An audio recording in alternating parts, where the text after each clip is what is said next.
Le tonnerre gronde sur les pics escarpés, marquant les derniers instants d'une guerre sanglante.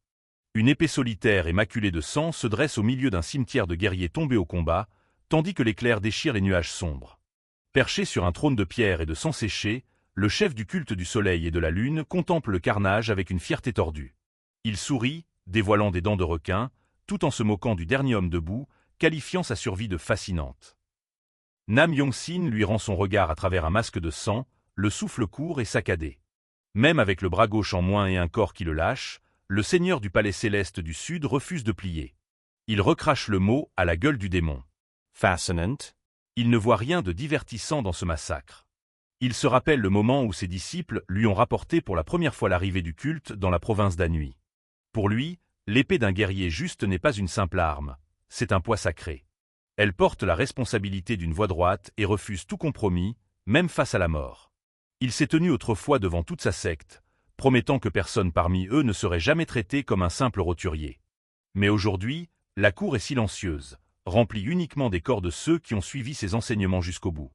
Il force sa main à se serrer autour de la poignée de son épée, le métal glissant de son propre sang. Ses disciples ont été dignes de sa parole. C'est maintenant à son tour de faire de même. Il pousse un rugissement de défi qui résonne à travers la montagne. Les hommes du palais céleste du Sud n'ont jamais reculé, mourant seulement après avoir accompli leur devoir envers la voie martiale. Une onde de choc massive déchire le sol, faisant voler les débris en éclats. Yong-sin marche vers le trône de pierre, son aura s'enflammant alors qu'il se prépare pour l'affrontement final. Il exige de savoir comment un monstre peut oser qualifier cette tragédie de divertissante. Le chef du culte ne répond rien, son visage figé dans un masque de joie terrifiant. La main de Yong-sin tremble d'épuisement, mais il force ses doigts à se verrouiller sur la garde. Il abat sa lame dans un large arc de cercle, le geste désespéré d'un homme qui n'a plus rien à perdre. Le démon se moque de lui demandant s'il peut vraiment assumer les conséquences de son barreau d'honneur. Le regard de Yong-sin reste fixe, sa résolution inébranlable face à la fin. Le chef du culte presse ses paumes l'une contre l'autre, rassemblant une énergie sombre et chaotique entre elles. Avant même que le chef démoniaque ne puisse déchaîner ses arts sombres, Yong-sin fonce à une vitesse fulgurante, n'apparaissant que comme une ombre floue juste devant ses yeux. Yong-sin frappe avec tout ce qu'il a, sa lame tranchant l'épaisse aura démoniaque. L'impact est si violent qu'il trouble l'air même autour d'eux. Une gerbe de sang marque un coup direct, bien qu'on ne sache pas qui a pris le pire. L'expression de Yong-sin est empreinte d'une agonie et d'une concentration pure. Même avec la tête séparée du corps, le chef du culte continuait de divaguer sur le destin éternel du soleil noir et de la lune cramoisine. Le regard de Yong-sin se dresse, son esprit occultant le bruit alors qu'il guette une unique ouverture. Il lance une dernière attaque désespérée, faisant reculer son adversaire chancelant. Un visage d'énergie démoniaque hurle dans le vortex, ses traits tordus dans un sourire d'enfer. Une lumière blanche et aveuglante jaillit du centre du choc, engloutissant le flanc de la montagne. Tout est brièvement perdu dans l'éclat pur de la décharge. Pendant un instant fugace, la vision d'un arbre violet et paisible apparaît sur fond de ciel bleu pur. Mais le rêve est brisé lorsque Yong-sin tombe à genoux, crachant encore plus de sang. Il regarde son arme brisée et accepte qu'une victoire normale soit hors de portée. La destruction mutuelle, alors. Il jette un dernier regard au corps de ses disciples, trouvant la force pour un ultime acte. Il traîne les pieds dans les flaques de sang, chaque pas témoignant de sa volonté de faire. Il s'effondre en avant, se préparant à déclencher la technique qui mettra fin à tout. Nam Yong-sin s'agenouille au centre du champ de bataille, réalisant que le titre d'empereur de l'épée est bien creux désormais. Il halète, demandant pardon à ses disciples tombés pour n'avoir pas su les protéger. Il lève les yeux, sa vision se brouillant à mesure que ses forces le quittent. Les nuages se déchirent, laissant entrevoir un bref aperçu des cieux. Il se demande si ce ciel était l'idéal même qu'il avait passé sa vie entière à essayer d'atteindre. Il est si bleu et sans limite, un contraste cruel avec la terre détrempée de sang sous ses yeux. Une convulsion soudaine expulse un jet de sang noir de sa gorge. Le regret envahit ses dernières pensées. Si seulement il avait été un tout petit peu plus fort. Il demande au vent s'ils auraient pu voir ce ciel tous ensemble, s'ils s'étaient battus plus durement. Il ferme les yeux, laissant enfin sa conscience s'effacer dans le noir. Des voix l'appellent depuis le néant, mais ce ne sont pas celles qu'il s'attend à entendre. Une lourde botte lui écrase la tête, le réveillant en sursaut dans une projection de terre. Il se retrouve au sol, son nouveau corps lui paraissant incroyablement petit et fragile. Un géant barbu se dresse au-dessus de lui, hurlant qu'il n'est qu'un asticot paresseux pour s'être endormi pendant son service. Il lève les yeux, sous le choc, se demandant comment il peut encore être en vie. Un autre coup tombe avant même qu'il ne comprenne où il se trouve. Deoxam le raid d'ingratitude après qu'ils ont recueilli un orphelin au méridien bloqué. Le garçon se roule en boule, essayant de protéger son visage de l'assaut implacable.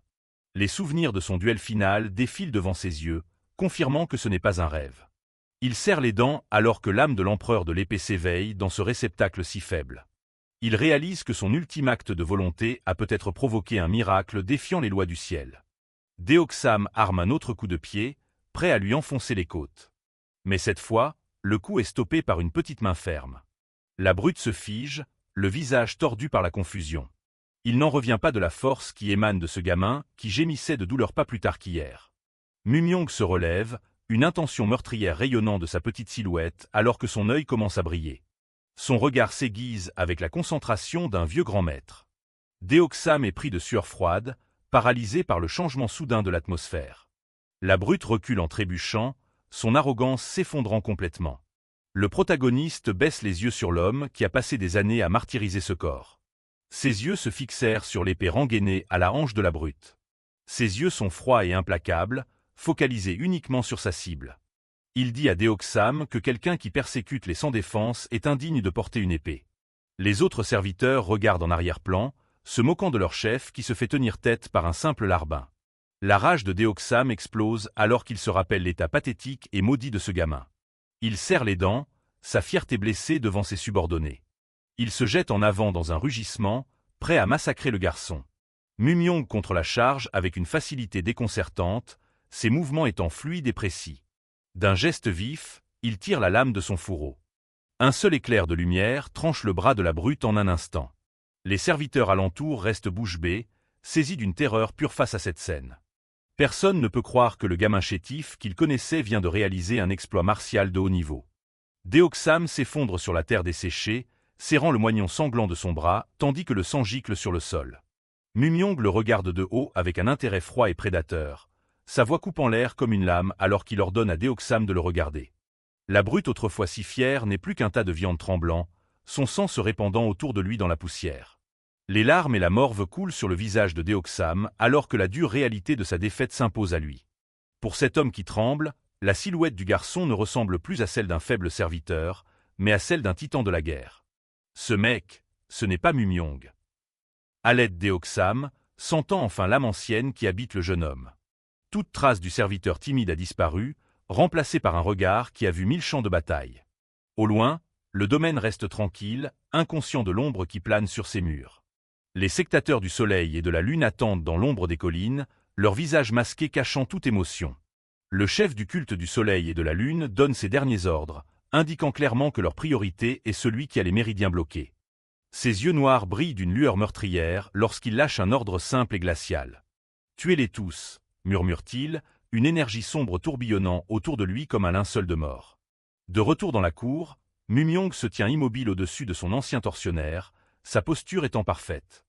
Une lueur d'argent fantomatique vacille dans son œil, la marque indéniable de l'intention concentrée d'un maître. « Je vais crever », pense Deoxam, le cœur battant à tout rompre contre ses côtes dans une terreur purement animale. Il frappe le front contre la terre, suppliant le gamin qu'il aimait frapper pour le plaisir de lui faire grâce. Ses mains tremblent violemment alors qu'il fouille dans ses robes à la recherche d'un pot de vin pour sauver sa peau. Il fait glisser une lourde bourse de pièces sur le sol, réclamant un pardon qu'il n'a lui-même jamais accordé. Mumyong le domine de toute sa hauteur, l'épée volée reflétant la lumière froide du soleil de l'après-midi. « Tu t'attends à ce que je te pardonne ?» demande-t-il, la voix dégoulinante d'une fureur sourde et dangereuse. Il se rappelle cruellement les 5 années de famine et les passages à tabac constants et gratuits qu'il a endurés par la faute de Deoxam. Il se souvient de l'agonie de ses crises et de la façon dont Deoxam se marrait en piétinant son corps sans défense.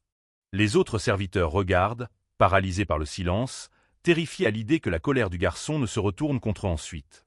Depuis le bord de la foule, la femme inconnue au chapeau de bambou observe la scène d'un œil vif et calculateur. « Je suis peut-être différent aujourd'hui », marmonne Mumyong, son regard perçant l'âme de Deoxam. « Mais ce corps se souvient encore du poids de chaque coup que tu lui as infligé », continue-t-il, dominant la brute. Deoxam laisse échapper un gémissement étouffé, les yeux exorbités alors qu'il lève les yeux vers son arrêt de mort. Des sueurs froides lui coulent sur le visage lorsqu'il comprend qu'aucun montant d'or ne pourra racheter sa vie aujourd'hui. D'un coup sec et impitoyable, Mumyong abat la lame d'acier. Une gerbe de sang peint l'air alors que la dette de 5 ans est réglée en un seul battement de cœur. Il déclare que ceux qui abusent de leur pouvoir sont indignes de porter l'arme d'un guerrier. Les yeux de la femme mystérieuse s'écarquillent d'incrédulité en entendant les mots du jeune garçon. Elle reconnaît ce credo. Il appartient à la société de Chanchon, un groupe légendaire dont ce gamin ne devrait rien savoir. Mumyong se retourne et commence à s'éloigner, laissant le cadavre de son oppresseur dans la poussière de la cour. Il lève les yeux vers l'immensité du ciel, se demandant quel genre d'avenir attend un fantôme dans un nouveau monde. Bon, qu'est-ce que je fais maintenant ? Médite-t-il, réalisant qu'il n'a aucun foyer où retourner. Un cri perçant a glacé le sang brise sa contemplation, lui faisant tourner la tête d'un coup sec, en alerte. Un homme cavale à travers la périphérie du village, le visage figé dans un masque de peur absolue et pure. « Aidez-moi! Sauvez-moi » hurle-t-il, tendant les mains vers tout ce qui pourrait lui offrir un refuge. Avant qu'il ne puisse faire un pas de plus, un sectateur du soleil et de la lune, flouté par la vitesse, le traverse et le découpe comme une feuille de papier. Les dents de Mumyong se serrent de fureur lorsqu'il comprend qu'un massacre vient de débuter dans le domaine. La panique éclate partout, les gens hurlant que des démons viennent prendre leur vie. Un assassin vêtu de blanc du culte démoniaque du soleil et de la lune se dresse, les yeux brûlants d'une lueur écarlate et assoiffés de sang. Sur sa poitrine, la marque du soleil noir chevauchant une lune rouge sert de sinistre présage du retour du culte. Mumyong fixe le symbole, l'esprit en ébullition alors qu'il reconnaît l'ennemi juré de sa vie passée. Une aura violette, obscure et étouffante se déverse du corps du sectateur, souillant l'air même de sa malveillance. C'est indubitablement du cuit démoniaque, réalise-t-il, l'odeur familière de cette énergie sombre réveillant ses vieux instincts de combat. Il serre les dents, hanté par le souvenir de cette guerre sanglante où il pensait avoir péri en même temps que le culte. Les sectateurs frappent sans pitié, leurs lames taillant en pièces les serviteurs sans défense tout en bouclant la zone. Le regard de Mumyong se fait perçant lorsqu'il surprend l'ordre de leur commandant de trouver celui qui a les méridiens bloqués. La vérité le frappe comme un coup de massue. Ce n'est pas une coïncidence. Ces démons sont venus spécialement pour lui. La fureur bout en lui alors qu'il les regarde s'en prendre à des innocents, sa main se crispant sur la poignée de son épée. Debout au bord du domaine, il regarde vers la porte où les tueurs vêtus d'ombre dominent leur proie. Une phalange de guerriers aux yeux rouges attend, leur présence pesant comme une chape de plomb sur les survivants. Malgré l'infériorité numérique écrasante, Mumyong commence à s'avancer, sa résolution se changeant en acier trempé. « Mumyong, barre-toi » hurlent ses compagnons serviteurs, le suppliant de fuir avant que les démons ne le repèrent. Il ignore leurs cris, le regard braqué uniquement sur l'ennemi, alors qu'il poursuit sa marche régulière et délibérée. Une fois qu'on dégaine une épée, marmonne-t-il, jetant un regard en arrière plein d'une autorité ancienne, il faut savoir quand l'utiliser à bon escient. Les serviteurs ne peuvent que rester bouche bée de confusion, incapables de piger pourquoi le gamin faible qu'ils connaissaient marche vers une mort certaine. Sentant un nouveau provocateur, les sectateurs se lancent en avant avec une vitesse surhumaine et une intention létale. Mumyong sait que son corps actuel est fragile, minable et totalement dépourvu de l'énergie interne qu'il maniait autrefois. Même si, pense-t-il, ses doigts trouvant la prise parfaite sur la poignée enveloppée de cuir. Il lève la lame bien haut, son esprit s'enflammant de la fierté indomptable de l'homme qui fut jadis l'empereur de l'épée. Depuis son poste d'observation dans les fourrés, la femme inconnue au chapeau de bambou regarde la transformation du garçon avec un choc grandissant. Elle reconnaît la posture immédiatement. C'est la garde de l'escrime des 3 talents, un style qu'il ne devrait jamais connaître. Alors que la lumière commence à se rassembler autour de sa lame, l'âme de l'empereur de l'épée s'éveille pleinement dans le corps du serviteur. Depuis l'ombre, la femme inconnue au chapeau de bambou observe le garçon. Elle remarque que son point d'acupuncture Baihui est littéralement en train de chauffer à cause de son niveau extrême de concentration. Elle n'arrive pas à croire qu'un simple serviteur soit capable d'atteindre un tel état de concentration. Pour elle, c'est pratiquement impossible. Mumyong n'est pas perturbé par les 7 sectateurs qui l'entourent. Il les compte rapidement, 3 sur sa gauche, 4 sur sa droite. Il lève sa lame bien haut, centrant son poids pour la première frappe. Le premier sectateur se jette sur lui, mais Mumyong abat son épée avec une précision écrasante. Il murmure le nom de la première technique, le ciel. Il tape du pied avant, ancrant sa puissance dans le sol. Un éclair vertical fend l'air tandis que le premier ennemi est réduit au silence. Le corps du sectateur percute le sol derrière lui, mais Mumyong regarde déjà vers les cibles suivantes. 4 autres lui foncent dessus en même temps, lame sortie et prête à tuer. Mumyong s'engage dans une série de fentes horizontales rapides, ses mouvements n'étant qu'un éclair d'acier. Il passe à la deuxième partie du cycle, la terre. Il part plusieurs attaques simultanément, sa lame résonnant alors qu'elle dévie leurs armes. Un autre sectateur bondit avec une lame courbe, essayant de le prendre par surprise. Mumyong ne scie pas, le regard braqué sur l'ouverture dans la défense du mec. Il annonce l'attaque finale, l'humain. Il plonge en avant, la pointe de son épée trouvant sa cible avant même que le sectateur ne puisse réagir. Il termine le mouvement par une expiration sèche, sa posture étant parfaitement équilibrée. La fatigue commence déjà à se faire sentir alors qu'il grimace sous l'effet d'une vive douleur à la poitrine. Le dernier membre de la première escouade s'effondre dans un tas de sang et de tissu blanc. Le sectateur agonisant le fixe avec une terreur pure, incapable de croire qu'un monstre pareil puisse exister dans un tel endroit. Mumyong reste immobile un instant, essayant de reprendre son souffle. Le regard fixé sur son épée, il la voit maculée du sang de ses ennemis. Toute la cour n'est plus qu'un foutoir de cadavres. Cette mec mis au tapis en quelques secondes par un seul garçon. Observant la scène depuis sa cachette, la femme est stupéfaite. Il n'a utilisé rien d'autre que l'escrime de base des 3 talents pour réussir ça. Pour elle, il n'y a qu'une seule explication. Ce gamin est un génie de l'épée né pour ça. Les sens de Mumyong s'éveillent lorsqu'il sent d'autres regards posés sur lui depuis les hauteurs. Perché sur les toits, un second groupe de sectateurs, plus élite et vêtu de noir, fait son apparition. Il lève les yeux, comprenant que le combat n'est pas encore terminé. Le chef d'escouade du culte regarde vers le bas, incrédule, se demandant comment toute sa première escouade a pu se faire balayer par un seul rôdeur. Mumyong essaie de raffermir sa prise, mais son corps commence à trembler. Un spasme soudain et violent lui déchire la poitrine, lui arrachant un gémissement de douleur. Il tombe à genoux, se servant de son épée comme d'une béquille tout en pressant sa main contre son cœur. C'est là qu'il comprend. Le propriétaire d'origine de ce corps souffrait du blocage des 9 méridiens yin, et l'effort vient de déclencher une crise. De tous les moments où son corps pouvait le lâcher, il fallait que ce soit maintenant. Les sectateurs sur le toit le voient s'effondrer et comprennent qu'il est vulnérable. Le chef le confirme. C'est bien le gamin au méridien bloqué qu'on les a envoyés chercher. Avec une lueur meurtrière dans l'œil, le chef donne l'ordre, capturez le vivant. Les sectateurs sautent du toit, fondant sur Mumyong impuissant comme des oiseaux de proie. Le chef d'escouade du culte ne prend aucun risque. Il ordonne à ses hommes de lui ramener le garçon vivant. Un groupe de sectateurs plonge des toits, resserrant l'étau sur leurs cibles de tous les côtés. Soudain, un éclair bleu massif déchire le ciel. L'énergie se déchaîne, cueillant les assaillants en plein vol et les rejetant en arrière dans une explosion chaotique. Mumyong a du mal à croire ce qu'il voit. Un éclair bleu? Sur le toit voisin se tient la femme inconnue au chapeau de bambou, sa lame sortie et vrombrissante de puissance. Elle a l'air complètement sereine, même alors que la tempête fait rage autour d'elle. Le chef d'escouade la reconnaît immédiatement. C'est la demoiselle espiègle des nuages noirs, de la société de Chanchon. L'un des sectateurs est éliminé instantanément par un coup précis à la gorge. Elle saute dans la cour, se tenant seule face au tueur masqué restant. Le chef connaît sa réputation, mais il n'abandonnera pas la mission. Il ordonne à ses hommes de lui gagner du temps.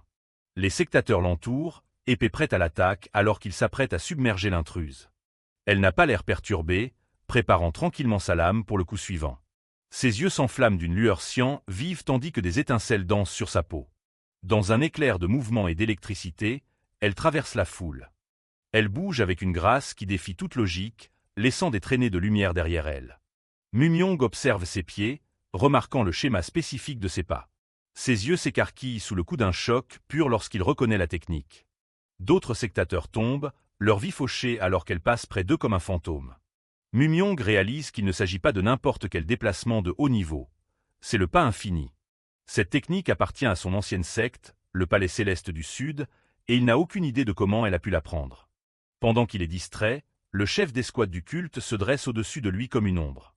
L'homme masqué tend la main, bien décidé à embarquer Mumyong avant que la femme ne puisse finir son boulot. Mumyong essaie de résister, mais son corps est trop faible pour lutter contre la prise du chef.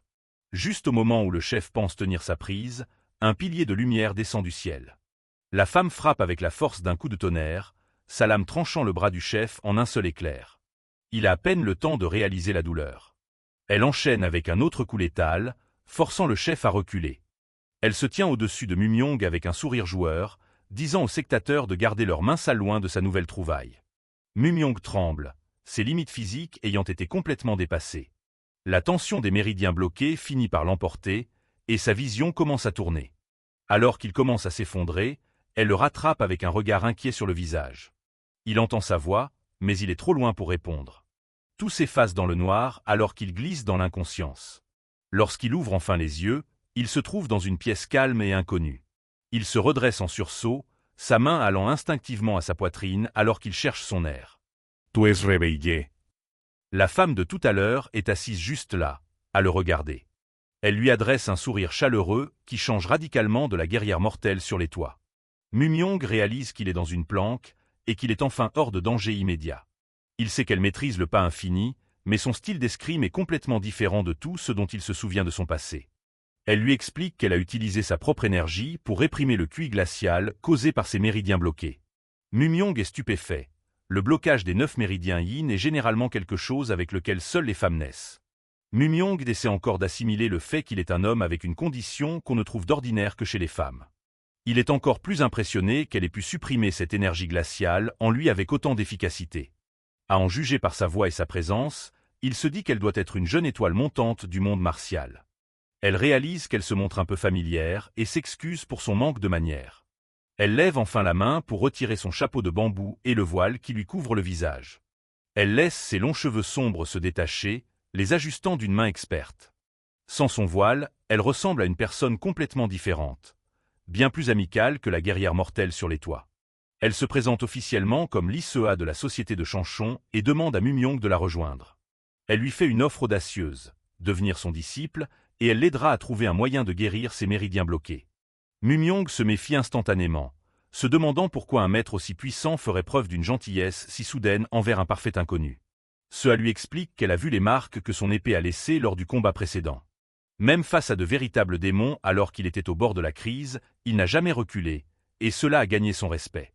Cependant, il était simplement curieux car il n'avait jamais entendu parler de quiconque ayant été guéri de l'affection des 9 yin, il était donc très impatient de voir cela. Elle semble presque excitée par le défi, adressant un sourire confiant au garçon. Pour l'aider, elle est prête à partager son secret, la technique du vrai yang du tonnerre céleste. C'est un art de cultivation mentale qui rassemble l'énergie solaire, se manifestant sous la forme de l'éclair bleu qu'il a vu plus tôt. Elle a l'intention de lui enseigner cet art pour qu'il puisse forcer l'ouverture de ses méridiens bloqués un par un. Mumyong sait qu'elle a raison. Se contenter d'apprendre une technique de base ne suffira pas à réparer son corps défaillant. Normalement, le QI yin glacial s'accumulerait bien plus vite que n'importe quel QI yang, menant à une mort précoce. Mais comme Mumyong est un homme, il a un avantage naturel qu'une femme dans sa position n'aurait pas. S'il peut utiliser cette énergie innée aux côtés de sa technique et de quelques élixirs spirituels, il y a peut-être une chance. Il s'avoue que sa théorie tient la route, d'autant que son art de la foudre est clairement un art suprême. Il commence à voir plus grand. S'il peut absorber l'énergie piégée dans ses méridiens, il pourrait même surpasser sa vie passée. L'idée d'atteindre un royaume au-delà de son ancien apogée suffit à capter toute son attention. Pourtant, il doit poser la question la plus importante qu'il a en tête. Pourquoi voudrait-elle prendre un modeste garçon d'écurie comme lui comme disciple personnel? Elle lui jette un sourire entendu, s'étant attendu à cette suspicion. Elle lui renvoie ses propres mots à la figure. Ceux qui n'assument pas la responsabilité de leurs arts martiaux ne devraient pas tenir une épée. Son rang lui importe peu. Elle veut un disciple au cœur juste qui ne manie pas sa lame à la légère. Mumyong la regarde, réduit au silence par la sincérité absolue de sa voix. Il serre le poing en ressassant ce concept de « cœur juste ». Pour la tester, il lui demande ce qui se passerait s'il décidait de décliner son offre. Elle ne s'énerve pas, lui expliquant simplement que le culte ne cessera jamais de le traquer. Il serait contraint à une vie de réclusion sous leur protection juste pour rester en vie. Mumyong pousse plus loin, se demandant pourquoi son organisation se donnerait tant de mal pour une seule personne. Elle le regarde dans les yeux et lui dit que s'ils ne protégeaient pas ce qu'ils peuvent, ils ne vaudraient pas mieux que les démons. Elle parle du fait que beaucoup de gens sont prêts à sacrifier le petit nombre pour la majorité, qualifiant cela de folie. La plupart des gens choisiraient ce qu'on appelle le « bien commun », mais elle a une perspective différente. Elle veut être la personne qui s'accroche aux petites choses que tous les autres choisissent d'abandonner. Mumyong la regarde, voyant pour la première fois quel genre de personne elle est vraiment. Quelqu'un qui accorde de la valeur aux petites choses, il se surprend à la respecter sincèrement. Il réalise qu'elle est plus que digne d'être son maître, et il est enfin prêt à faire son choix. Mumyong admet qu'il se méfiait au départ de son offre soudaine et lui demande de lui pardonner. Lee-Seo se contente de sourire, lui demandant s'il a enfin pris une décision après mûre réflexion. Il la regarde dans les yeux et lui donne une réponse ferme, il la suivra. Elle est ravie, notant qu'il n'a visiblement pas fait ce choix à la légère. Cependant, elle trouve que l'appeler Mumyong est un peu impersonnel et lui demande s'il a un autre nom. Mumyong baisse les yeux, pensant à la façon dont cette brute de Deoxam lui avait collé ce blaze. Cela lui fait remarquer que s'il veut vraiment échapper à l'ombre du culte démoniaque, un nouveau nom est indispensable. Mumyong acquiesce, réalisant qu'il doit porter la fierté et l'héritage du palais céleste du Sud dans cette nouvelle vie. Il décide que son nom de famille sera Nangung, en guise d'hommage à la secte et à ses disciples tombés. Pour son prénom, il choisit Jun, qui signifie « mettre fin », jurant de détruire définitivement le culte démoniaque du soleil et de la lune. Sea est ravi de l'aider à choisir s'il n'en avait pas en tête, mais il la devance. Il le prononce à haute voix pour la première fois. Son nom est Nangung Jun. Elle le répète pour elle-même, testant sa sonorité. Avec un sourire chaleureux, elle admet que c'est un très bon nom. Jun s'agenouille devant elle, officialisant le lien entre l'élève et le professeur. Il incline la tête bien bas, présentant officiellement ses respects à son nouveau maître. Sea le regarde avec une expression douce et satisfaite. Le garçon reste profondément incliné, montrant son respect total pour la femme qui l'a sauvée. Elle l'accepte comme disciple et lui dit qu'elle veut entrer direct dans le vif du sujet. Son excitation est palpable lorsqu'elle déclare que son entraînement aux arts martiaux commence immédiatement. Jun est décontenancé par son intensité soudaine, se demandant s'il va passer un sale quart d'heure. La scène change pour montrer une maison calme et isolée, nichée au milieu des sommets escarpés des montagnes. À l'intérieur, elle commence par les bases, comprendre les principes fondamentaux de tous les arts martiaux. Elle lui demande s'il est prêt à apprendre la formule complexe de la technique du vrai yang du tonnerre céleste. Alors que la nuit tombe sur les montagnes, la lueur douce d'une bougie éclaire la pièce. Elle pose un lourd bouquin sur la table, le manuel secret contenant sa technique la plus puissante. Jun mentionne à nouveau son nom complet, et elle avoue n'avoir jamais entendu un nom de famille comme Nangung auparavant. Elle commence à expliquer le texte, supposant que son passé de serviteur lui avait donné au moins une éducation de base. Il confirme qu'il sait lire, son attention étant entièrement focalisée sur l'écriture ancienne devant lui. En la regardant, il se dit qu'elle est un génie générationnel qui a atteint le sommet de son art si jeune. Il sait que son incroyable talent sera leur meilleure arme lorsqu'ils feront face au culte. En fait, il soupçonne que son potentiel pourrait même être supérieur au talent qu'il possédait dans sa vie antérieure. Elle désigne un verset spécifique, lui demandant ce que cela implique selon lui sur la nature de l'énergie interne. Jun étudie le passage, notant qu'il suggère de propulser l'énergie à travers les points cardinaux plutôt que de simplement la guider. Son maître est bluffé par sa vivacité d'esprit, lui demandant comment diable il peut être si malin. Elle est impressionnée par sa compréhension, pensant qu'il est l'incarnation vivante de quelqu'un qui pige 10 choses à partir d'une seule leçon. Jun parle avec une telle profondeur qu'elle a l'impression de débattre avec un expert en arts martiaux chevronné. Elle ne peut s'empêcher de sourire, réalisant qu'elle a trouvé quelqu'un de vraiment spécial à qui transmettre ses arts. Dehors, la lune s'élève au-dessus des arbres, signalant que de nombreuses heures se sont écoulées à étudier. Elle regarde enfin vers la fenêtre et lui demande s'il commence à ressentir la fatigue de cette longue journée. À sa grande surprise, il se lève, affirmant qu'il a déjà mémorisé chaque verset et qu'il veut commencer la cultivation dès maintenant. Elle médite sur son empressement, l'avertissant que le simple fait de connaître les mots ne signifie pas qu'il ressentira le QI immédiatement. Lee se rassure Jun, lui disant d'y aller mollo et qu'elle sera là pour l'aider si quoi que ce soit tourne mal. Elle souligne que même les artistes martiaux les plus doués passent généralement une semaine entière juste à essayer de ressentir le QI pour la première fois. Jun se concentre sur son monde intérieur, notant la nature particulière de son nouveau réceptacle. À son propre étonnement, une seule inspiration suffit pour que les premiers frémissements d'énergie se manifestent. Il est stupéfait par la capacité et la force de ses méridiens, réalisant qu'ils sont bien au-delà de tout ce qu'il a pu voir. Sentant le changement, son maître le fixe avec incrédulité, l'esprit en ébullition à l'idée que son disciple soit un génie aussi hors norme. Il observe la chaleur du Qi-Yang solaire s'accumuler dans son dantian, sa présence étant amplifiée par l'énergie yin froide déjà présente en lui. Jun ouvre les yeux, une concentration sereine posée sur ses traits alors qu'il achève la première étape de sa cultivation. Sea ne peut contenir sa joie, frappant dans ses mains et le couvrant d'éloges pour son exploit incroyable. Elle lui tend la main, l'invitant à observer et à imiter la façon complexe dont elle fait circuler sa propre énergie interne. Une électricité bleue crépitante danse autour de son poing alors qu'elle fait la démonstration de la puissance de sa technique. Elle lui demande s'il pense pouvoir la reproduire, tandis que Jun médite sur la sagesse traditionnelle qui veut qu'on garde son véritable pouvoir caché. Décidant que son maître mérite sa totale franchise, il canalise son QI et manifeste exactement la même foudre. Seo en reste sans voix, la mâchoire lui en tombant presque alors qu'elle regarde l'impossible se produire sous ses yeux. Elle sourit intérieurement, ayant le sentiment d'avoir grillé la jauge de chance de toute une vie pour dégoter un élève aussi doué. Encouragée par son succès, June lui demande si elle va aussi lui enseigner les bases de l'escrime et des déplacements agiles. Elle accepte immédiatement, lui disant qu'il devrait se rendre à la société de Chanchon pour dénicher des techniques qui complètent vraiment son style. Le jeune homme hoche la tête, l'esprit déjà tourné vers le potentiel d'apprendre de toute nouvelle manière de se battre. Un sombre souvenir de la fin de sa vie antérieure lui traverse l'esprit, un champ de cadavres et la destruction totale de son ancienne secte. Il serre le poing, déterminé à tracer une voie qui surpasse son passé et garantit qu'une telle tragédie ne se reproduira plus jamais. Le duo se met en route pour leur voyage, leurs pas résonnant doucement sur le sentier poussiéreux de la montagne. Tout en marchant, Seo commence à lui expliquer l'histoire et l'importance de l'organisation vers laquelle il se dirige. Elle décrit la société de Chanchon comme une alliance de la dernière chance, née des cendres de familles autrefois puissantes. C'est un rassemblement de survivants qui ont tous perdu leur foyer et leurs proches face à l'expansion impitoyable du culte démoniaque du soleil et de la lune. Alors qu'il grimpe la montagne embrumée, Nangum Jun demande si la chevalerie et l'héroïsme sont vraiment les valeurs fondamentales de la société de Chanchon. Il a l'air sceptique, se demandant si anéantir le culte démoniaque et obtenir vengeance ne devrait pas plutôt être la priorité absolue. La femme inconnue au chapeau de bambou lui explique que leur premier chef pensait que les vies sauvées par des héros ne devaient pas être rejetées dans le brasier de la haine.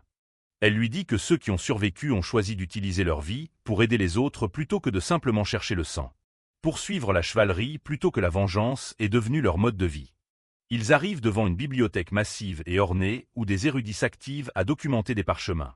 La femme explique que la bibliothèque abrite des techniques de sectes détruites et des arts offerts librement par ceux qui ont rejoint la société. Elle s'arrête de marcher et baisse les yeux, mentionnant que sa propre famille a également été détruite par le culte démoniaque. Elle reste silencieuse un moment, le visage caché sous le large bord de son chapeau. Elle finit par dire que les arts martiaux qu'elle a appris proviennent à la fois de l'héritage de sa famille et de la vaste collection de la société. Elle assure à June qu'il trouvera là-bas quelque chose qui collera parfaitement à son propre style. June serre le poing en réalisant que les techniques perdues de son propre palais céleste du Sud ont probablement atterri ici de la même manière. Il contemple les sommets lointains, acceptant le fait que plus de 200 ans se sont écoulés depuis la chute de son palais. Même si le culte démoniaque a gagné en puissance, la société a réussi à s'imposer dans le monde. June s'excuse d'avoir ravivé des souvenirs si douloureux, mais la femme laisse échapper un rire sec. Elle lui dit de ne pas s'en faire pour ça, bien qu'elle admette que montrer à son disciple quelque chose d'aussi embarrassant était une erreur. Elle change de sujet, lui demandant s'il connaît les 4 merveilles de Huangshan. Lorsqu'il les énumère correctement, les pins, la mer de nuages, les rochers et les sources chaudes, elle est sincèrement bluffée par son intelligence. Elle lui explique que la société est cachée aux yeux de tous, pile au milieu de ces merveilles. Elle lui dit de marcher exactement là où elle marche, car ils sont sur le point de traverser une formation dissimulée. June se fige d'incrédulité lorsqu'ils émergent de l'autre côté. Se dressant devant eux, une grande porte marquée « Société de Chanchon », bâtie sur les terres exactes du palais céleste du sud de sa vie passée. Un disciple s'incline profondément à leur passage, saluant le retour du maître du pavillon de l'épée céleste. June remarque que tous les membres à l'extérieur portent des chapeaux de bambou et demande s'il y a une signification particulière derrière cet uniforme. Elle lui jette un regard joueur et lui dit qu'il le découvrira bien assez tôt. Ils gravissent les marches principales où 2 hommes attendent au sommet.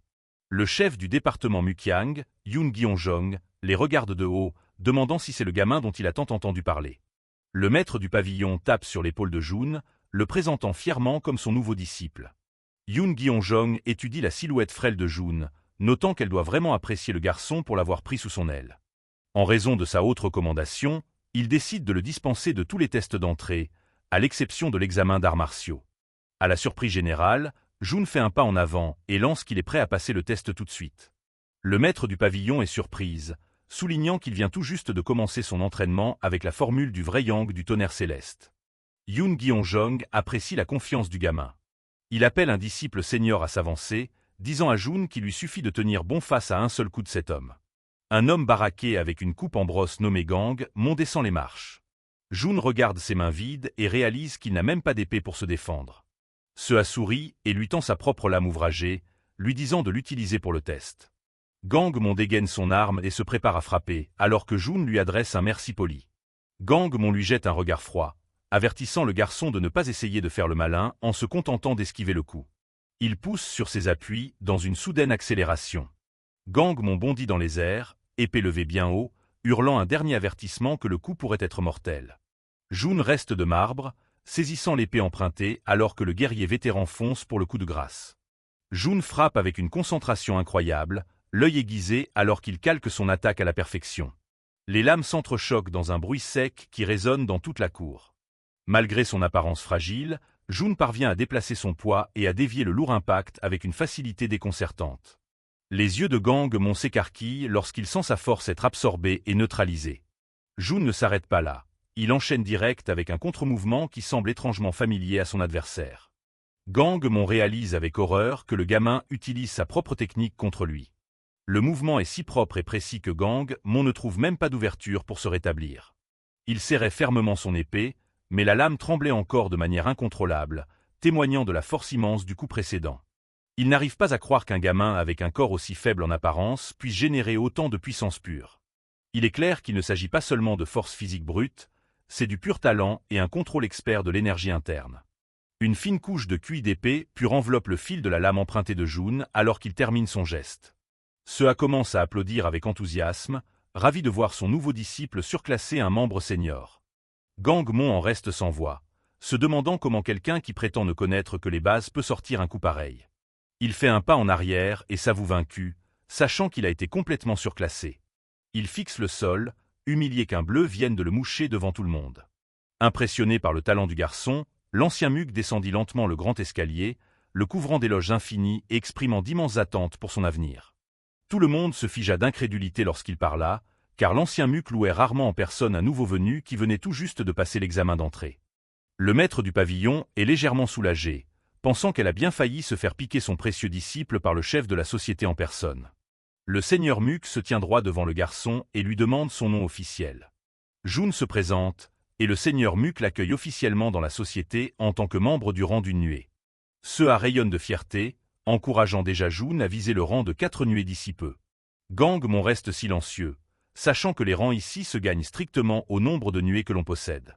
Il lui tend la main, admettant qu'il a tiré une bonne leçon de leur affrontement. Il remet à Jun un médaillon officiel, une pièce d'argent circulaire arborant une unique nuée gravée. Jun le prend et salue d'une révérence respectueuse, saluant le fair-play de son aîné. Les formalités terminées, Seo demande si Jun est enfin autorisé à entrer dans le dépôt de la société. Le seigneur Muk donne son feu vert, et la femme attrape aussitôt le bras de Jun pour l'embarquer.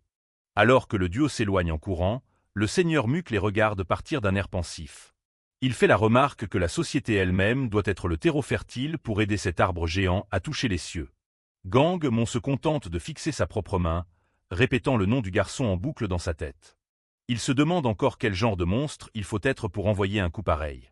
Une marque rouge était imprimée sur la paume de sa main. Le seigneur Muk se tourna vers lui et lui suggéra qu'il était temps pour lui de se procurer une nouvelle épée. Puis il pointa du doigt la fissure sur l'épée de l'homme. Ils arrivent aux archives martiales de l'introspection, le dépôt massif des techniques de la société.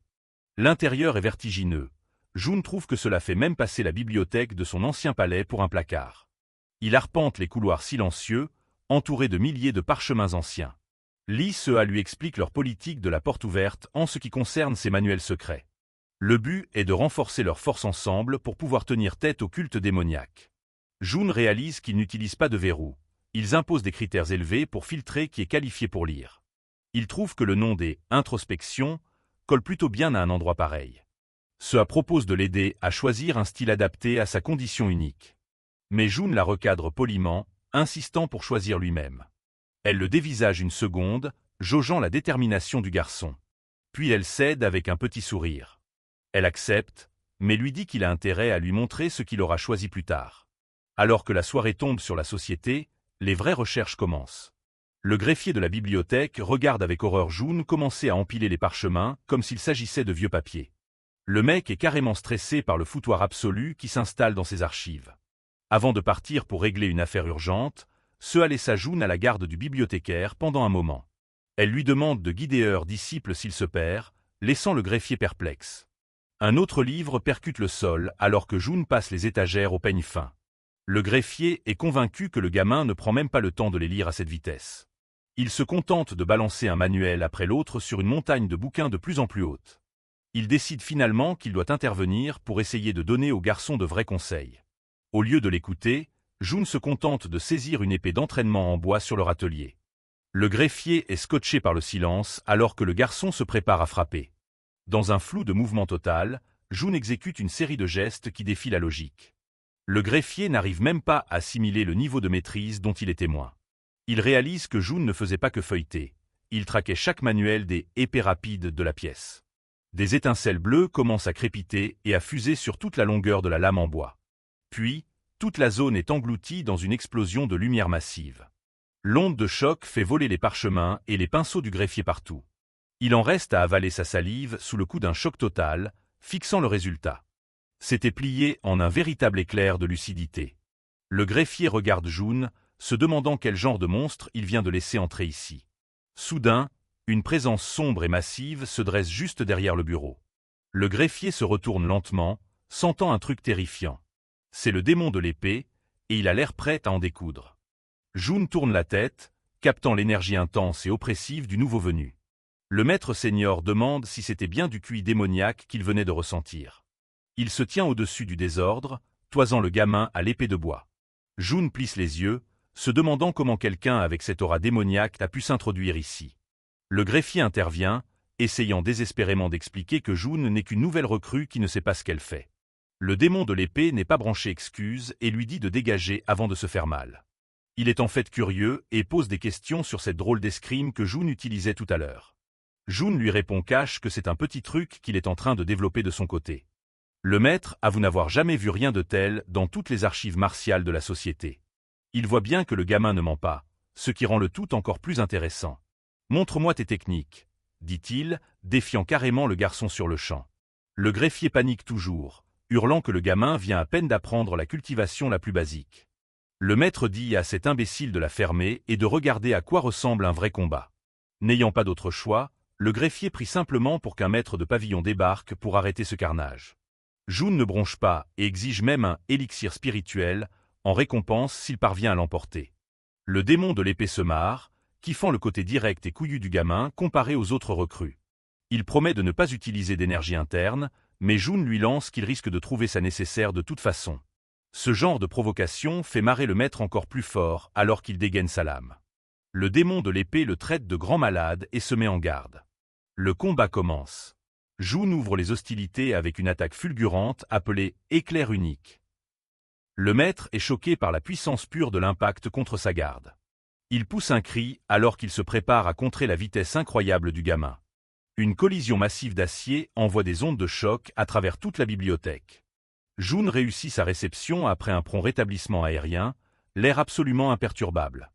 Il commence à analyser le rythme, se préparant à y mêler les 12 épées de Sazan. Il superpose différentes techniques alors qu'il prépare son prochain coup. Il bondit dans les airs, l'épée de bois crépitant d'une énergie soudaine. Les yeux du démon de l'épée s'écarquillent lorsque Jun parvient à transformer une seule estocade en 3. Il s'entrechoque à nouveau, et le maître a du mal à croire ce qui se passe. Il réalise que le gamin est en train de modifier ses propres techniques en plein milieu de leur duel. Jun trouve que la lame répond bien, comme si ses anciens sens commençaient enfin à se réveiller. Mais son corps actuel est né faible, et il sait qu'il ne tiendra pas longtemps. Il doit se montrer encore plus rapide et précis pour plier ça rapidement. Il ajuste ses appuis d'à peine un demi-pouce pour trouver l'angle parfait pour frapper. Puis il déchaîne la 12e technique, arc de foudre éternelle. Une énergie bleue éclair remplit toute la pièce alors que les deux guerriers s'entrechoquent. Le maître affiche carrément un sourire maintenant, ravi de trouver un vrai défi chez un gamin. « C'est ça qui est bon !» hurle-t-il, les yeux brûlants d'excitation. Jun reste concentré, le regard entièrement braqué sur la trajectoire suivante. Ses yeux brillent d'une lueur intense, presque surnaturelle. Il voit déjà exactement où le prochain coup doit frapper. Il tient ce qui ressemble à un éclair de foudre forgé entre ses mains. Le démon de l'épée reste ancré sur ses positions alors que Jun se prépare à se projeter en avant. Il canalise l'énergie pour ne faire qu'un avec un éclair de foudre rectiligne. Il trouve la trajectoire d'épée optimale et engage sa frappe. En un éclair, Jun bondit haut dans les airs. Son épée fut engloutie dans une lumière violente et aveuglante alors qu'il décochait son coup final. Jun déchaîne le bouquet final, 13e technique, coup de tonnerre unique. Toute la bibliothèque s'illumine alors qu'un véritable éclair s'abat à travers le plafond. La lame commença à se briser alors que son maître déchaînait une technique qui poussait son corps au-delà de ses limites. De l'autre côté, le démon de l'épée n'en croyait pas ses yeux d'avoir été repoussé par un gamin qui n'avait même pas terminé son entraînement de base. Pire, il réalisa qu'il avait été contraint d'utiliser son énergie interne juste pour survivre à ce dernier coup. Il prend un moment pour digérer à quel point ce duel s'est joué sur un fil. « Je n'ai pas d'autre choix que de m'incliner », pense le maître en regardant le garçon debout devant lui. Il est convaincu que Jun est né avec un talent monstrueux pour le maniement de l'épée. Il l'interroge sur les techniques qu'il a utilisées. Elles s'enchaînaient si bien que ça ressemblait à un style inédit. Il demande s'il y a 13 techniques au total, et Jun confirme calmement sa supposition. « Tu appelles ça comment ?» demande le maître, visiblement impressionné par la créativité du gamin. Jun n'hésite pas une seconde. « Les 13. Épée de foudre du tonnerre », lâche-t-il, baptisant le style sur le champ. Le greffier tombe presque de sa chaise, incapable de croire ce qu'il entend. Le démon de l'épée réalise que le gamin s'est servi de leur duel pour tremper et parfaire ses propres formes. Il estime que c'est un art de l'épée d'un niveau d'au moins 3 nuées, ce qui est dément pour un débutant. « Tu me plais, » dit-il avec un sourire carnassier. « Viens me rejoindre au pavillon mucrien. » Jun se contente de le dévisager, n'ayant aucune idée de ce qu'est ce pavillon mucrien. Soudain, une voix coupe court à la discussion. « De quoi tu parles, toi ?» Lee Seo entre, absolument rayonnante dans ses robes bleues et blanches. « Depuis quand tu te mets à piquer les disciples des autres ?» Le démon de l'épée se contente de ricaner et dit qu'il a eu un coup de cœur pour le gamin, demandant où est le problème. Seo n'est pas là pour rigoler. Elle lui dit que Jun est son disciple et qu'il a intérêt à ne pas lever le petit doigt sur lui. La tension dans la pièce monte en flèche alors que leurs pressions spirituelles s'entrechoquent, évoquant un combat entre un tigre et un serpent. Le démon de l'épée lui demande si elle veut vraiment lancer une baston ici, en pleine bibliothèque. Jun s'interpose et leur dit à tous les deux de laisser tomber. Puis il lâche une bombe, « J'irai au pavillon mucrien. » Tout le monde se fige. Mais Jun ajoute aussitôt, « Quand le moment sera venu. » Il précise que puisque le seigneur Muk s'y intéresse, il est d'accord pour faire un combat d'entraînement de temps en temps. Le greffier est à 2 doigts de faire un arrêt cardiaque. Qu'est-ce qu'il raconte encore, ce grand malade? Même les 2 maîtres ont l'air paumés. « Qu'est-ce que tu viens de dire ?» demande-t-il en chœur. Puis le démon de l'épée se met à se marrer comme un bossu. Il trouve le culot de Jun hilarant. « Ah, ça c'est intéressant. Ne me fais pas poireauter trop longtemps. » Il envoie une petite boîte ouvragée à Jun. « Prends ça, » dit-il avec un sourire en coin. « Je me barre, » dit-il, tournant le dos au groupe pour quitter les archives. Seo le regarde partir, le visage figé dans un masque de pur agacement. « Pff, quel connard fini !» marmonne-t-elle entre ses dents alors qu'il disparaît. Elle s'approche de Jun et lui demande ce que le maître lui a filé. Jun répond que c'est l'élixir promis. C'est une « pilule de la grue blanche », parfaite pour quelqu'un qui débute la cultivation de l'énergie interne. Jun demande ce qu'il en retourne avec ce pavillon mucrien et pourquoi il ne va pas direct au pavillon de l'épée céleste. Elle lui explique que les nouveaux membres doivent passer par une période d'adaptation où ils s'affrontent les uns les autres. Seuls les recrues qui s'en sortent le mieux décrochent le droit de choisir le pavillon qu'elles rejoindront au final. « C'est pour ça, » dit-elle, « que même si tu es mon frère cadet, je ne peux pas juste te donner une place au pavillon de l'épée céleste. » Jun regarde la boîte d'élixir avec détermination. « T'inquiète pas, » dit-il à Seo. « Je vais plier ce tournoi et rejoindre le pavillon de l'épée céleste. » La nuit tombe sur le vaste domaine tranquille de la société de Chanchon. De retour dans sa chambre, Jun ne perd pas de temps. Il avale la pilule de la grue blanche et prépare son corps au choc. Coke. L'énergie le percute comme un raz-de-marée, bien plus violente que tout ce qu'il a ressenti jusqu'ici. Le contre-coup est immédiat. Son corps, malmené par le blocage des 9 méridiens yin, galère à contenir cette soudaine poussée de puissance. Il se force à entrer dans un état méditatif, le souffle court alors qu'il tente désespérément de stabiliser ce QI tourbillonnant. Il utilise son QI yang solaire comme un bouclier, protégeant ses organes du pire de la fureur interne de cette énergie. Lentement, la douleur commence à refluer. À travers ce processus atroce, sa maîtrise de sa technique de foudre continue de s'affiner. Des heures plus tard, la tempête en lui s'apaise enfin, le laissant complètement vidé. Il sait qu'il ne peut pas se permettre d'être impatient. La moindre couille pourrait mener à une déviation de QI mortelle. Fermant les yeux, il planifie ses prochains jours. Dès demain, je vais me concentrer sur le renforcement de mes bases physiques. Le soleil se lève le lendemain matin, marquant le début de sa période de préparation intensive. Sur les terrains d'entraînement, l'air s'emplit du bruit rythmé du bois qui cogne le bois alors que les recrues révisent leurs enchaînements. Le seigneur Muck observe la scène de loin, impressionné par la quantité de recrues que la secte a réussi à dégoter cette année. L'officier à ses côtés note qu'il y a pas mal de talents prometteurs parmi eux, tous s'entraînant avec une rage désespérée. Le regard du seigneur Muck parcourt la foule jusqu'à s'arrêter sur une jeune femme en train de faire la démonstration de ses compétences. Elle s'appelle Dan Soi, explique l'officier. On dit qu'elle a le niveau pour devenir un jour maître de pavillon. Elle a l'air douée, mais l'officier admet qu'elle reste un ton en dessous du crack de l'année, Baek Richeong. Puis, le regard du seigneur Muck se déplace vers un coin tranquille de la cour. Et lui? Il voit Jun. Alors que tous les autres bossent des enchaînements d'épées complexes, Jun en est réduit à enchaîner les squats de base et les corvées physiques avec de l'ourceau. Les disciples qui suivaient l'ancien Muck éclatèrent de rire. Il perd son temps avec les bases alors qu'il devrait affûter son escrime. À ce rythme-là, il ne tiendra pas une seule seconde. Le seigneur Muck ne dit rien, son expression restant indéchiffrable alors qu'il étudie la concentration sans faille du garçon. Il décide qu'il est temps de les tester. Le mieux serait d'organiser ce test de placement sous la forme d'un tournoi de combat. Je vais faire le nécessaire. 3 jours plus tard, l'arène est prête. Le tournoi qui va sceller l'avenir de Jun est sur le point de commencer. La foule est en ébullition. Tout le monde attend de voir si ces nouvelles recrues ont vraiment ce qu'il faut dans le ventre. Les gros bonnets sont tous alignés sur le balcon, matant le spectacle d'en haut. L'annonceur monte sur le podium pour lancer le premier combat. Un lourd battement de tambour donne le signal du début des hostilités. La première paire est appelée Dan Soi et Nangung Jun. Soi lui dit de dégainer son épée, l'avertissant qu'elle ne fera pas de cadeau sous prétexte qu'il est jeune. Jun ne cherche même pas à toucher sa garde. Il lui répond simplement que ce n'est pas nécessaire. Ça lui monte direct à la tête. Elle se jette sur lui, le traitant de petit con arrogant pour avoir osé la sous-estimer. Jun reste d'un calme olympien, anticipant chacun de ses mouvements. Un seul coup suffit, il pulvérise sa lame en un unique choc. Elle n'arrive même pas à capter ce qui vient de se passer. Son épée est en miettes sur le sol, et elle est complètement tétanisée par le choc. Le stade devient silencieux pendant une seconde avant que l'annonceur ne déclare Jun vainqueur. Les autres élèves pètent les plombs, personne ne s'attendait à ce que la meilleure recrue se fasse plier aussi vite. Là-haut sur le balcon, Lee Seo et le démon de l'épée sont franchement impressionnés par sa progression. Soi reste tremblante sur le ring, réalisant qu'elle n'avait aucune chance dès le départ. Jun quitte le ring comme s'il n'avait même pas transpiré. Le tournoi continue de dérouler son tableau. Soudain, l'attention de tout le monde se porte sur le prochain cador qui débarque. C'est la star montante de Shaanxi.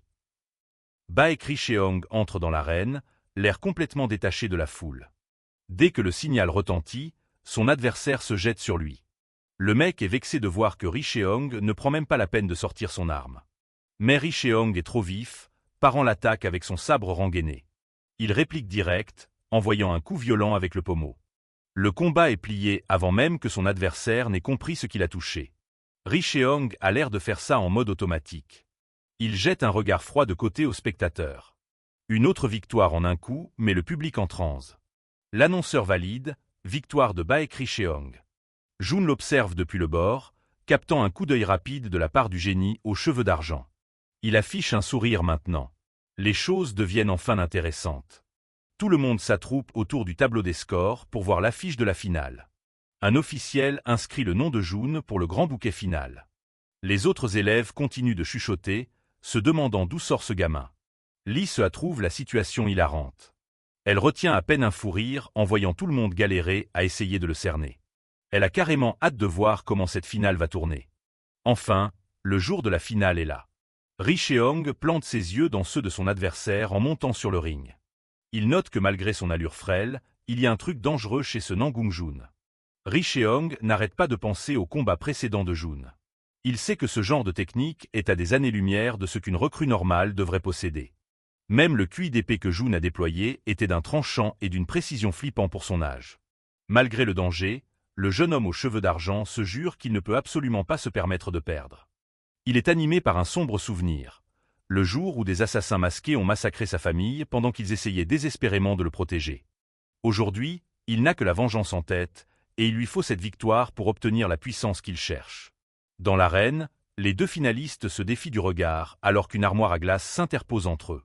C'est Dan Jung-se, le maître musclé du pavillon de la Tour de Fer, et il arbitre personnellement ce choc final. Jun reste planté là, l'air toujours aussi serein et détaché. Le maître leur dit à tous les deux de se battre avec honneur et de tout donner sur le ring alors que l'affrontement final commence. La finale est lancée. Nanggung Jun et Baek Richeong se tiennent prêts au centre de l'arène alors que le signal de départ est donné. Baek Richeong étudie son jeune adversaire, analysant sa carrure et devinant qu'il doit être spécialisé dans le style de l'épée lourde. Le garçon change d'appui, se préparant à bouger dans une accélération soudaine. Le génie de l'épée n'hésite pas une seule seconde, se jetant en avant lame au clair, ne laissant absolument aucune chance à son adversaire de trouver une ouverture. Il abat son épée dans un lourd coup vertical. Jun esquive l'attaque sans effort, ses mouvements étant fluides et légers. Baek enchaîne avec une série de fentes rapides, mais le garçon est comme un fantôme, esquivant chaque coup par des pirouettes et des rotations. Il en reste perplexe, se demandant comment un gamin peut esquiver ses meilleurs coups aussi facilement. Jun retombe fermement sur ses pieds, changeant de garde alors qu'il se prépare à contre-attaquer. Une électricité bleue commence à crépiter autour de lui alors qu'il prépare les 13 épées de foudre du tonnerre. En une fraction de seconde, il libère la première forme, éclair unique. Le garçon traverse l'arène comme un véritable éclair, une traînée de mouvements balayant la scène. La force du coup fait voler les étincelles, laissant le guerrier vétéran sous le choc. Avant que quiconque n'ait le temps de scier, le coup de Jun brisa l'épée de Baek net en deux. La foule regarde la scène dans un silence de mort, bouche bée face à cette démonstration de puissance. Baek Richeong baisse son épée, la réalité de sa défaite s'imposant à lui. Il admet que tout artiste martial a besoin d'un atout caché, et qu'il a clairement sous-estimé le garçon. La main du mec tremble encore sous la simple pression de cet échange. Il abandonne officiellement le combat, reconnaissant la supériorité technique de Jun. Jun garde son sérieux et salue respectueusement son adversaire. Il lâche un bref « bien joué » avant de reculer. Le stade explose sous un tonnerre d'applaudissements pour le nouveau champion. Là-haut dans les tribunes VIP, les maîtres n'en reviennent pas qu'un gamin ait plié chaque combat en un seul coup. Lee Se-a applaudi avec la foule, un sourire satisfait sur le visage en regardant son disciple. L'officiel lève le bras du garçon et annonce Nanggung Jun comme le vainqueur du tournoi. Le garçon observe la scène calmement, visiblement pas plus secoué que ça par la victoire. On lui remet sa récompense dans une petite boîte ouvragée. C'est une racine légendaire de Hachou, et celle-ci a plus de 300 ans. Le garçon lâche un simple merci, mais son attitude stoïque laisse le donateur se demander qui est vraiment ce gamin. Un maître du pavillon bisin l'aborde direct, se vantant d'appartenir à l'un des 3 groupes les plus puissants. Il se rapproche, confiant que la promesse de prestige saura convaincre le garçon. Il mentionne leur lien avec le département du parfum de l'épée, qui chapeaute toute la société. Jun a la tête ailleurs. Il sait qu'il doit grimper jusqu'au rang de seigneur de l'épée s'il veut fumer le culte démoniaque du soleil et de la lune. Il jette un regard vide au mec, pas le moins du monde emballé par son discours. Un autre maître s'interpose, prenant le premier de court. Le démon de l'épée du pavillon mucrien est chaud bouillant, impatient de s'approprier un talent aussi prometteur. Un troisième mec du pavillon Jongpa essaie de leur couper l'herbe sous le pied, promettant de donner aux garçons tout leur soutien. Les 3 maîtres commencent à s'embrouiller fermement en plein milieu de la terrasse, chacun insistant sur le fait que son pavillon est le meilleur choix. Ils sont tellement occupés à s'écharper pour lui qu'ils ignorent complètement que le nouveau venu reste planté là à les regarder. Finalement, le garçon coupe court à leur chamaillerie, les remerciant pour leurs offres généreuses. Lee Se-a reste assise à proximité, affichant un air confiant et absolument pas perturbé par la concurrence. Le garçon finit sa phrase, annonçant à la foule choquée qu'il rejoint le pavillon de l'épée céleste. Le maître aux cheveux rouges claque des dents d'agacement, tandis que le chef du pavillon bisin réalise que l'aura du gamin provient en fait de la technique du vrai yang du tonnerre céleste. Nanggung Jun s'incline respectueusement et demande officiellement à rejoindre le pavillon de l'épée céleste, et Lee Se-a ne perd pas une seconde pour lui donner son accord. Lee Se-a regarde la scène avec un petit sourire satisfait, alors que son tout nouveau disciple s'engage. Tout là-haut sur un pic montagneux embrumé, le complexe isolé du pavillon de l'épée céleste se dresse fièrement. Jun pénètre sur les terrains d'entraînement, arrivant enfin dans sa nouvelle demeure. Le garçon regarde autour de la cour, sachant que son voyage ne fait que commencer ici. Il est direct accueilli par un groupe de disciples seniors qui n'ont pas l'intention de laisser le nouveau s'installer trop tranquillement.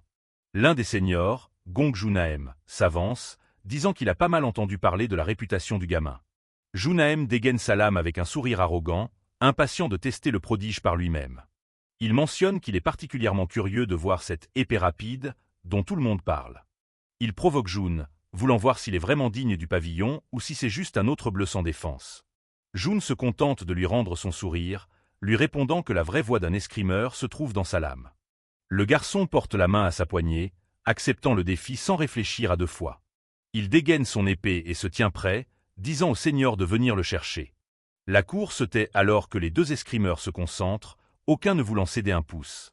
Junaem lance la première attaque, fonçant avec un coup puissant. Il frappe avec tout ce qu'il a, mais Jun est déjà en mouvement. Le jeu de jambes du garçon est complexe et rapide, prenant le seigneur de cour. Jun commence à bouger si vite qu'il laisse des images rémanentes derrière lui, dansant autour de chaque attaque. Junaem est bluffé lorsqu'il reconnaît la technique. C'est le légendaire pas infini. Le seigneur galère à suivre alors que Jun le repousse avec une rafale de contre. La cérémonie d'initiation est censée accabler le nouveau sous la pression, mais c'est Jun qui met la pression. Lee Seo observe la scène de loin, notant que le garçon n'a pas hésité une seconde à sortir son épée. Elle est impressionnée de voir qu'il ne s'est pas laissé démonter par l'assurance des seniors. D'autres disciples regardent le spectacle avec étonnement, surpris de voir que le nouveau gamin échange des coups d'égal à égal avec quelqu'un d'aussi doué que Junaem. Ils réalisent qu'il ne se laisse pas distancer en vitesse du tout, ce qui est du jamais vu pour un nouveau venu. Gong Junaem commence à transpirer, réalisant que le garçon devient de plus en plus rapide à chaque seconde qui passe. Il ne comprend pas comment quelqu'un avec si peu d'énergie interne peut manier une épée avec autant de précision. Jun reste solide sur ses appuis, l'air totalement imperturbable pendant que le seigneur reprend son souffle. Le scepticisme de Junaem se change en curiosité, se demandant jusqu'où le talent de ce gamin pourra le mener. Avant que le duel ne puisse aller plus loin, une main s'interpose et stoppe le mouvement suivant. Lee Seo intervient et leur dit fermement à tous les deux que ça suffit pour aujourd'hui. Elle se tient entre les deux escrimeurs, mettant fin à l'initiation. Junaem rengaine son épée et suggère qu'ils essaient un combat avec des lames lourdes la prochaine fois. Il se présente officiellement et dit qu'il a hâte de bosser avec le nouveau prodige. Jun lui rend sa présentation d'une révérence polie, montrant son respect pour son nouvel aîné. Plus tard cette nuit-là, les salles d'entraînement sont silencieuses sous la lumière des étoiles. La nouvelle de la performance de Jun au tournoi s'est déjà répandue dans tout le pavillon. Les autres disciples discutent du fait que leur plus jeune membre joue clairement dans une autre catégorie. Tout semble paisible alors que la lune s'élève au-dessus des sommets de la montagne. Mais dans sa chambre privée, Jun est en plein calvaire, en proie à une violente crise. Le blocage de ses 9 méridiens yin fait des siennes, le QI yin glacial devenant bien plus puissant et dangereux que jamais. Jun serre les dents, réalisant que le seul moyen de survivre à cette crise est d'utiliser le QI de foudre de la technique du vrai yang du tonnerre céleste. Alors qu'il galère à garder le contrôle, quelqu'un entre soudainement dans la pièce. Des mains se posent fermement sur son dos alors qu'une énergie chaude et stabilisatrice commence à inonder son système. Jun regarde en arrière avec surprise, soulagé de voir son nouveau maître à la rescousse. Lee Seo se concentre intensément, utilisant son propre QI pour calmer les fluctuations sauvages dans les méridiens du garçon. Jun pousse un soupir de soulagement, la remerciant de lui avoir évité de justesse un sale coup. Il admet qu'il doit maîtriser la technique de base de leur pavillon le plus vite possible pour garder sa condition sous contrôle. Lee Seo est d'accord, sachant que le blocage de ses 9 méridiens yin est une véritable bombe à retardement. Jun lui demande son aide pour consommer le Hashuu de 300 ans qu'il a gagné au tournoi. Elle marque une pause, comprenant à quel point il est risqué d'absorber un élixir aussi puissant d'un seul coup. Avec un sourire confiant, elle lui dit de lui faire confiance et il lance le processus immédiatement. Jun croque un morceau de la puissante racine, prêt à exploiter son énergie. Il sait que même si ce n'est pas un objet de rang légendaire, c'est parfait pour développer l'énergie interne qui lui fait défaut. Il avale la racine, sentant sa puissance commencer immédiatement à irradier dans sa poitrine. Lee Seo se repositionne derrière lui, déterminé à l'aider à absorber jusqu'à la dernière goutte d'énergie. Jun commence à faire circuler son énergie interne selon les schémas complexes de la technique du vrai yang du tonnerre céleste. Lee Seo se concentre pour empêcher la puissance de l'élixir de se disperser, mais elle est soufflée par la précision avec laquelle Jun gère la chose. Elle réalise que l'énergie fusionne parfaitement avec sa technique, presque comme s'il pratiquait depuis des décennies. Elle regarde la scène avec un profond respect, ayant l'impression d'assister à un vieux grand maître plutôt qu'un jeune disciple. Une soudaine et puissante vague de lumière jaillit, alors que Jun réalise l'impossible. Lee Seo n'en croit pas ses yeux. Il a absorbé la moindre parcelle de l'énergie du Hashuu. Elle n'a jamais entendu parler de quiconque, et encore moins d'un débutant, capable d'assimiler un élixir spirituel entier sans rien gâcher. Des étincelles de foudre crépitent autour des yeux de Jun alors que son aura se stabilise, dégageant une force nouvelle. Elle lui dit qu'il est déjà mûr pour l'examen de promotion, tandis que Jun met humblement ce succès sur le compte de son aide. Lee Se-a lui dit de souffler un peu alors qu'elle s'éclipse dans la nuit. Elle marche seule à travers la forêt de bambous silencieuse, essayant encore de digérer ce qu'elle vient de voir.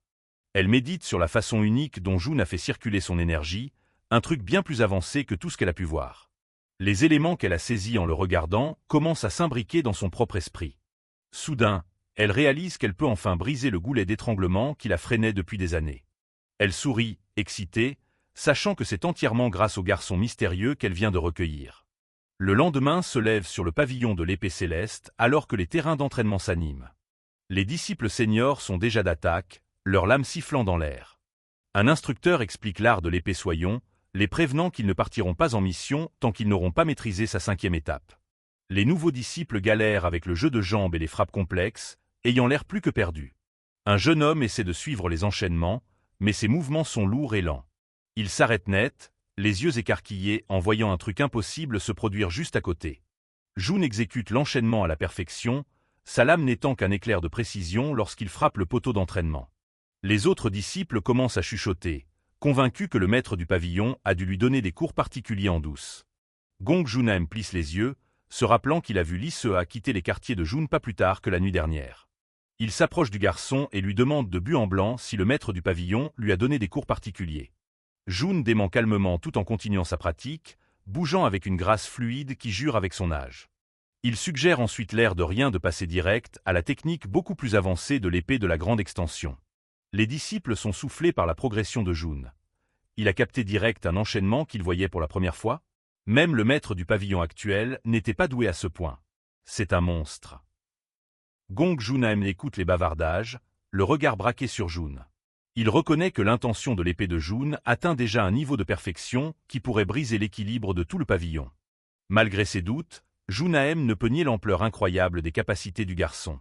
Pour lui, Jun est un talent qui mérite amplement de représenter le pavillon de l'épée céleste. À côté, il écoute les autres disciples prendre la résolution de s'entraîner plus dur pour ne pas se faire complètement larguer par leurs plus jeunes membres. Mettant ses doutes de côté, Gong Junam décide d'avancer. Dans ce cas, je vais t'enseigner la technique de l'épée de la grande extension, annonce-t-il. Junam commence à faire la démonstration des mouvements, disant à Jun de bien regarder. Jun s'incline respectueusement, impatient de recevoir les conseils de son aîné. Pendant ce temps, au cœur de la société de Chanchon, une grande assemblée se tient dans la salle principale. Un chef de pavillon lit un parchemin, briefant le conseil sur les tensions qui montent dans la province de Jiangxi et l'implication suspecte du camp de la guerre de fer. La pièce murmure d'inquiétude alors qu'ils discutent de la nécessité d'une intervention armée. Le maître aux cheveux rouges se porte volontaire pour y aller si la situation l'exige. L'orateur passe au dernier point de l'ordre du jour, Nangung Jun. Il demande si on devrait accorder aux garçons le droit de sortir explorer le monde du Jianghu. Lee Se-a reste assise en silence, l'expression indéchiffrable. Elle sait que si sauver Jun était nécessaire, le laisser quitter le pavillon est une affaire bien plus dangereuse. D'autres maîtres autour de la table partagent leur scepticisme, rappelant le blocage handicapant de ces 9 méridiens yin. Un maître baraqué prend la parole d'une voix forte, soutenant que leur unique but était de soustraire Jun au culte démoniaque du soleil et de la lune. Il souligne le risque de le laisser sortir maintenant qu'il a appris la technique du vrai yang du tonnerre céleste, car cela ferait de lui une cible de choix pour le culte. Le seigneur Muk, qui préside la réunion, pose la main sur sa tasse et tourne son attention vers le maître du pavillon de l'épée céleste. Il demande à Lee Se-a son avis d'experte sur son nouveau disciple. Lee Se-a soutient son regard fermement, déclarant qu'elle ne pense pas que Nangung Jun soit le genre de personne qu'on a besoin de couver ou de protéger. Elle rappelle la conviction dont Jun a fait preuve lors de leur première rencontre, se souvenant de ses mots sur la responsabilité que l'on porte quand on tient une épée. Elle décrit le feu qu'elle a vu en lui dès leur premier contact et ses démonstrations de maîtrise ultérieure pendant l'entraînement. Elle soutient qu'il devrait protéger son sens de la chevalerie et nourrir son talent pour qu'il devienne un jour l'épée divine de la société. Elle entrevoit l'avenir du garçon, intimement convaincue qu'il mérite sa chance de faire ses preuves à la lumière du monde. Frappant du poing sur la table, le démon de l'épée se leva aux côtés de Se-a, reprochant au conseil d'être tellement aveuglé par les risques qu'il ne voyait pas le génie qui se trouvait juste sous ses yeux. La pièce retombe dans le silence alors que les membres du conseil digèrent sa défense passionnée. Un maître demande s'il y a déjà eu un autre talent de sa trempe. Le maître aux cheveux rouges baisse les yeux d'un air pensif, forcé d'admettre que même dans leur propre rang, personne ne soutient la comparaison avec Nangungjun. Le démon de l'épée n'y va pas par 4 chemins. Il fait remarquer qu'ils sont toujours en train de chialer sur le manque de talent, mais qu'à la seconde où une épée bien tranchante apparaît, ils ont tous trop les jetons pour y toucher. Un autre chef admet que le gamin a un don flippant et totalement naturel pour les arts martiaux. Les hauts dirigeants de la société de Chanchon discutent de l'avenir de Nangungjun, s'accordant à dire qu'il pourrait être leur meilleur atout s'il survit assez longtemps pour grandir. Le seigneur Muk se penche en avant. Il a décidé qu'il était temps de voir ce que ce gamin hors norme a vraiment dans le ventre. Il accorde à Jun une autorisation provisoire d'entrer dans le monde du Jianghu, mais avec une règle stricte. Rester très loin de tout ce qui touche au culte démoniaque du soleil et de la lune. Le reste des maîtres de pavillon hochent la tête. C'est un marché plutôt honnête. Le démon de l'épée se contente de bougonner et se dirige vers la sortie, les laissant à leur messe basse politique. Li Sea ne peut masquer son sourire. Son élève va enfin découvrir le monde réel. La scène se déplace vers les quais de la province d'Anhui. La voix du seigneur Muk explique que pour l'instant, c'est là que Jun va faire ses preuves. Posté sur une falaise dominant le port, Jun confirme qu'il est prêt à enquêter sur la secte Bagong, un groupe peu orthodoxe. Il scrute l'horizon sous son chapeau de bambou, se disant qu'il aurait probablement été plus rapide s'il avait été seul de toute façon. Un peu plus tôt, Li Sea l'avait pris à part pour lui confier officiellement sa première mission. Elle lui présente Eoil, un escrimeur à l'air jovial qui lui servira de partenaire et d'escorte. Jun salue d'une révérence polie, jouant le rôle du cadet bien élevé. Il ne peut s'empêcher de remarquer la gourde pendue à la ceinture de Eoil. Il lui demande carrément si elle est pleine de torboyaux. Il se contente de sourire et avoue qu'il a surtout besoin de ce courage liquide quand il tient une lame. Ça ne met pas vraiment Jun en confiance. De retour au quai, il suggère qu'ils commencent leur enquête par le marché local. Mais des cris provenant de l'eau captent leur attention. Des voyous ordonnent de remonter une lourde cage. Des hommes forcent sur la corde, extrayant une lourde charge des profondeurs. Un homme cherche son air alors que la cage émerge de l'eau, toussant violemment. Le chef des voyous, un barbu, le regarde avec un sourire narquois, lui demandant s'il est prêt à parler maintenant. Le choix est simple, rembourser l'oseille ou donner sa fille pour éponger la dette. Le vieil homme réclame un délai, pleurant qu'aucun père ne pourrait jamais abandonner son propre enfant. Le voyou n'a aucune patience. Il ordonne à ses hommes de rejeter le mec direct dans le fleuve. La cage coule à nouveau pendant que l'homme hurle pour sa vie. Un seul mot les stoppe net. Jun se tient sur le quai, la main sur son épée. Le chef des voyous se retourne, saoulé que quelqu'un vienne lui casser les pieds. Il réalise que le gamin est de la société de Chanchon, mais ça ne l'impressionne pas plus que ça. Il plisse les yeux sur l'emblème de nuée de la robe de Jun. Il se marre, se moquant de Jun qui n'est qu'un disciple de Baran à une nuée, et qui s'amuse à donner des ordres. Le voyou commence à le traiter de grand malade. Jun ne bouge pas d'un poil, il prépare juste son coup. 13 épées de foudre du tonnerre, 3e forme. Une électricité bleue crépite autour de sa lame. L'épée quitte le fourreau dans un éclair de lumière. Un éclair massif frappe le quai, séchant les voyous avant même qu'il n'ait le temps de couiner. Jun regarde les corps fumants. Même après tout ce temps, les déchets des factions peu orthodoxes n'ont pas changé d'un poil. La brume pèse lourd sur les quais d'Anhui. C'est calme, presque trop calme. Un vieil homme tremble comme une feuille, fixant le sang frais sur le bois. Il trouve à peine les mots pour remercier Li Sea, alors qu'elle se tient au-dessus de lui. À côté, la tête d'un voyou gît sur le sol. Un rappel permanent de ce qui arrive quand on cherche les mauvaises personnes. L'homme secouru enchaîne les courbettes, la voix brisée par la gratitude alors qu'il détale de la scène sous les yeux de Eoil et des autres. Il tapote ses doigts contre sa gourde de torboyaux, observant le résultat avec un sourire détendu. Il est bluffé. Même de sa place, il est clair que le gamin savait exactement ce qu'il faisait avant même d'esquisser un geste. Sous ce chapeau de bambou, Nangungjun reste de marbre. Pas d'hésitation, juste une concentration parfaite. Il bouge comme un fantôme, s'élançant avant que la cible suivante n'ait le temps de scier. Un éclair rapide, et un autre voyou se fait projeter avec une profonde entaille sanglante en travers de la poitrine. Le garçon rengaine son épée avec un clic satisfaisant. Il va avoir un sacré rapport à faire après ça. Plus haut, le soleil brille fort sur les murs de la secte Bagong. Un garde s'appuie sur sa lance, lâchant un long bâillement. C'est juste une autre journée de garde bien relou pour lui. Enfin, ça l'était, jusqu'à ce qu'il capte quelqu'un qu'il n'attendait clairement pas devant la porte principale.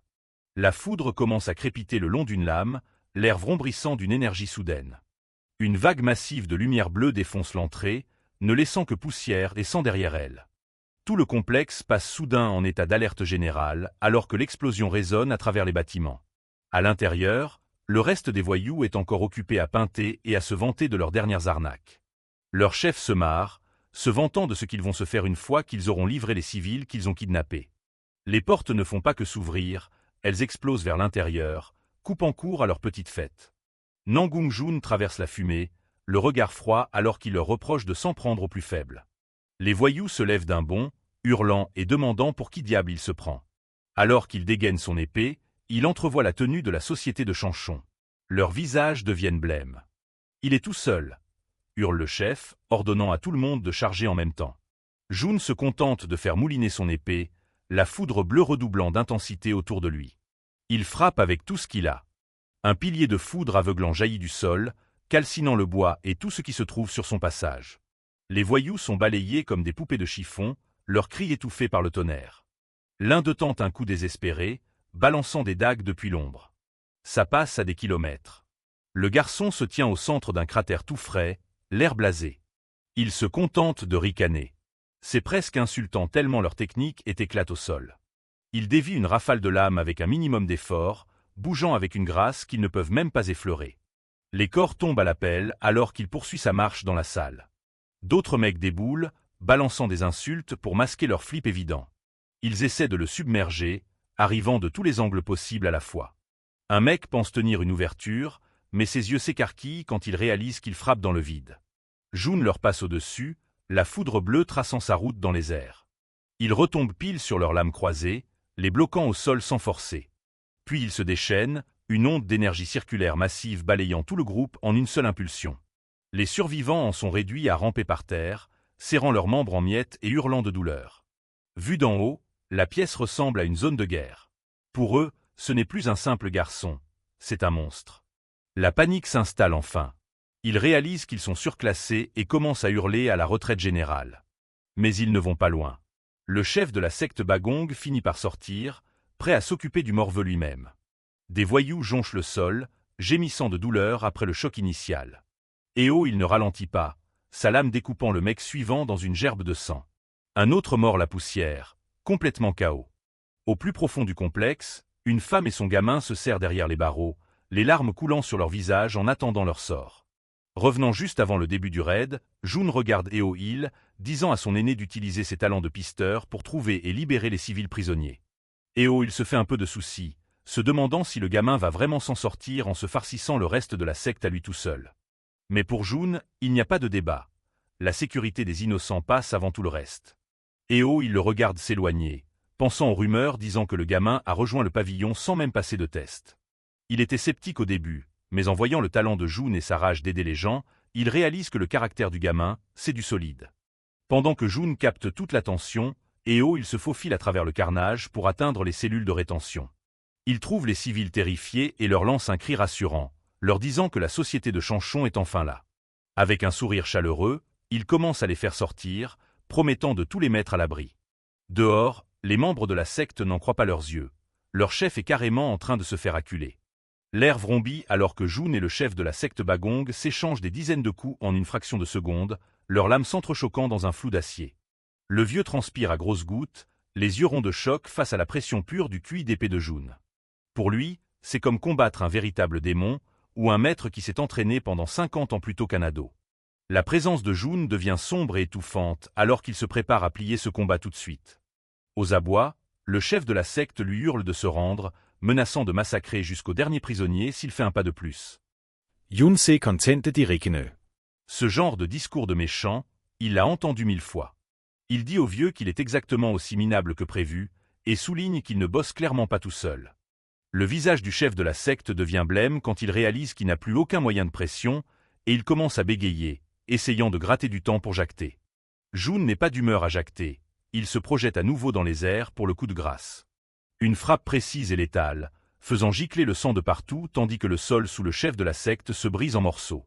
Juste au moment où Jun pensait que la bataille était pliée et que le vieux était hors de combat, le vrai combat a commencé. Soudain, une onde de choc massif fonce droit sur Jun. Voyant les choses partir en vrille, Jun ne pouvait s'empêcher de s'inquiéter de savoir si son équipier avait fini de secourir les civils. Mais pour l'instant, Il n'avait pas d'autre choix que de faire face au nouvel arrivant. Jun abaissa son épée. Jun change de style, ses mains brillant d'une énergie bleue alors qu'il prépare la technique de la paume du coup de tonnerre. Une explosion tonitruante de QI de foudre éclate au moment où Jun percute le mystérieux inconnu. Jun avance à travers la poussière, un vieil homme s'approche lentement, jugeant au visage de Jun qu'il doit avoir moins de 20 ans. Le vieux exprime son choc, stupéfait qu'un jeune puisse dévier son attaque précédente. Ses yeux étaient froids comme la glace, braqués sur le nouveau venu. Il avait complètement abandonné l'idée de pouvoir simplement s'en prendre à un faible. Le visage du vieux se tordit dans un grondement, tout son corps dégageant une intention meurtrière écrasante alors qu'il exigeait de savoir qui était vraiment Jun.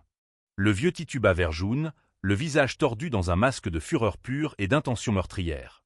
Il commence à brailler que Jun a complètement ruiné son « business de retraite » et tout ce qu'il avait bâti. Il jeta un regard noir au cadavre de son chef fantoche, le maudissant d'être mort aussi facilement qu'un chien après tous les efforts qu'il avait déployés pour le mettre en place.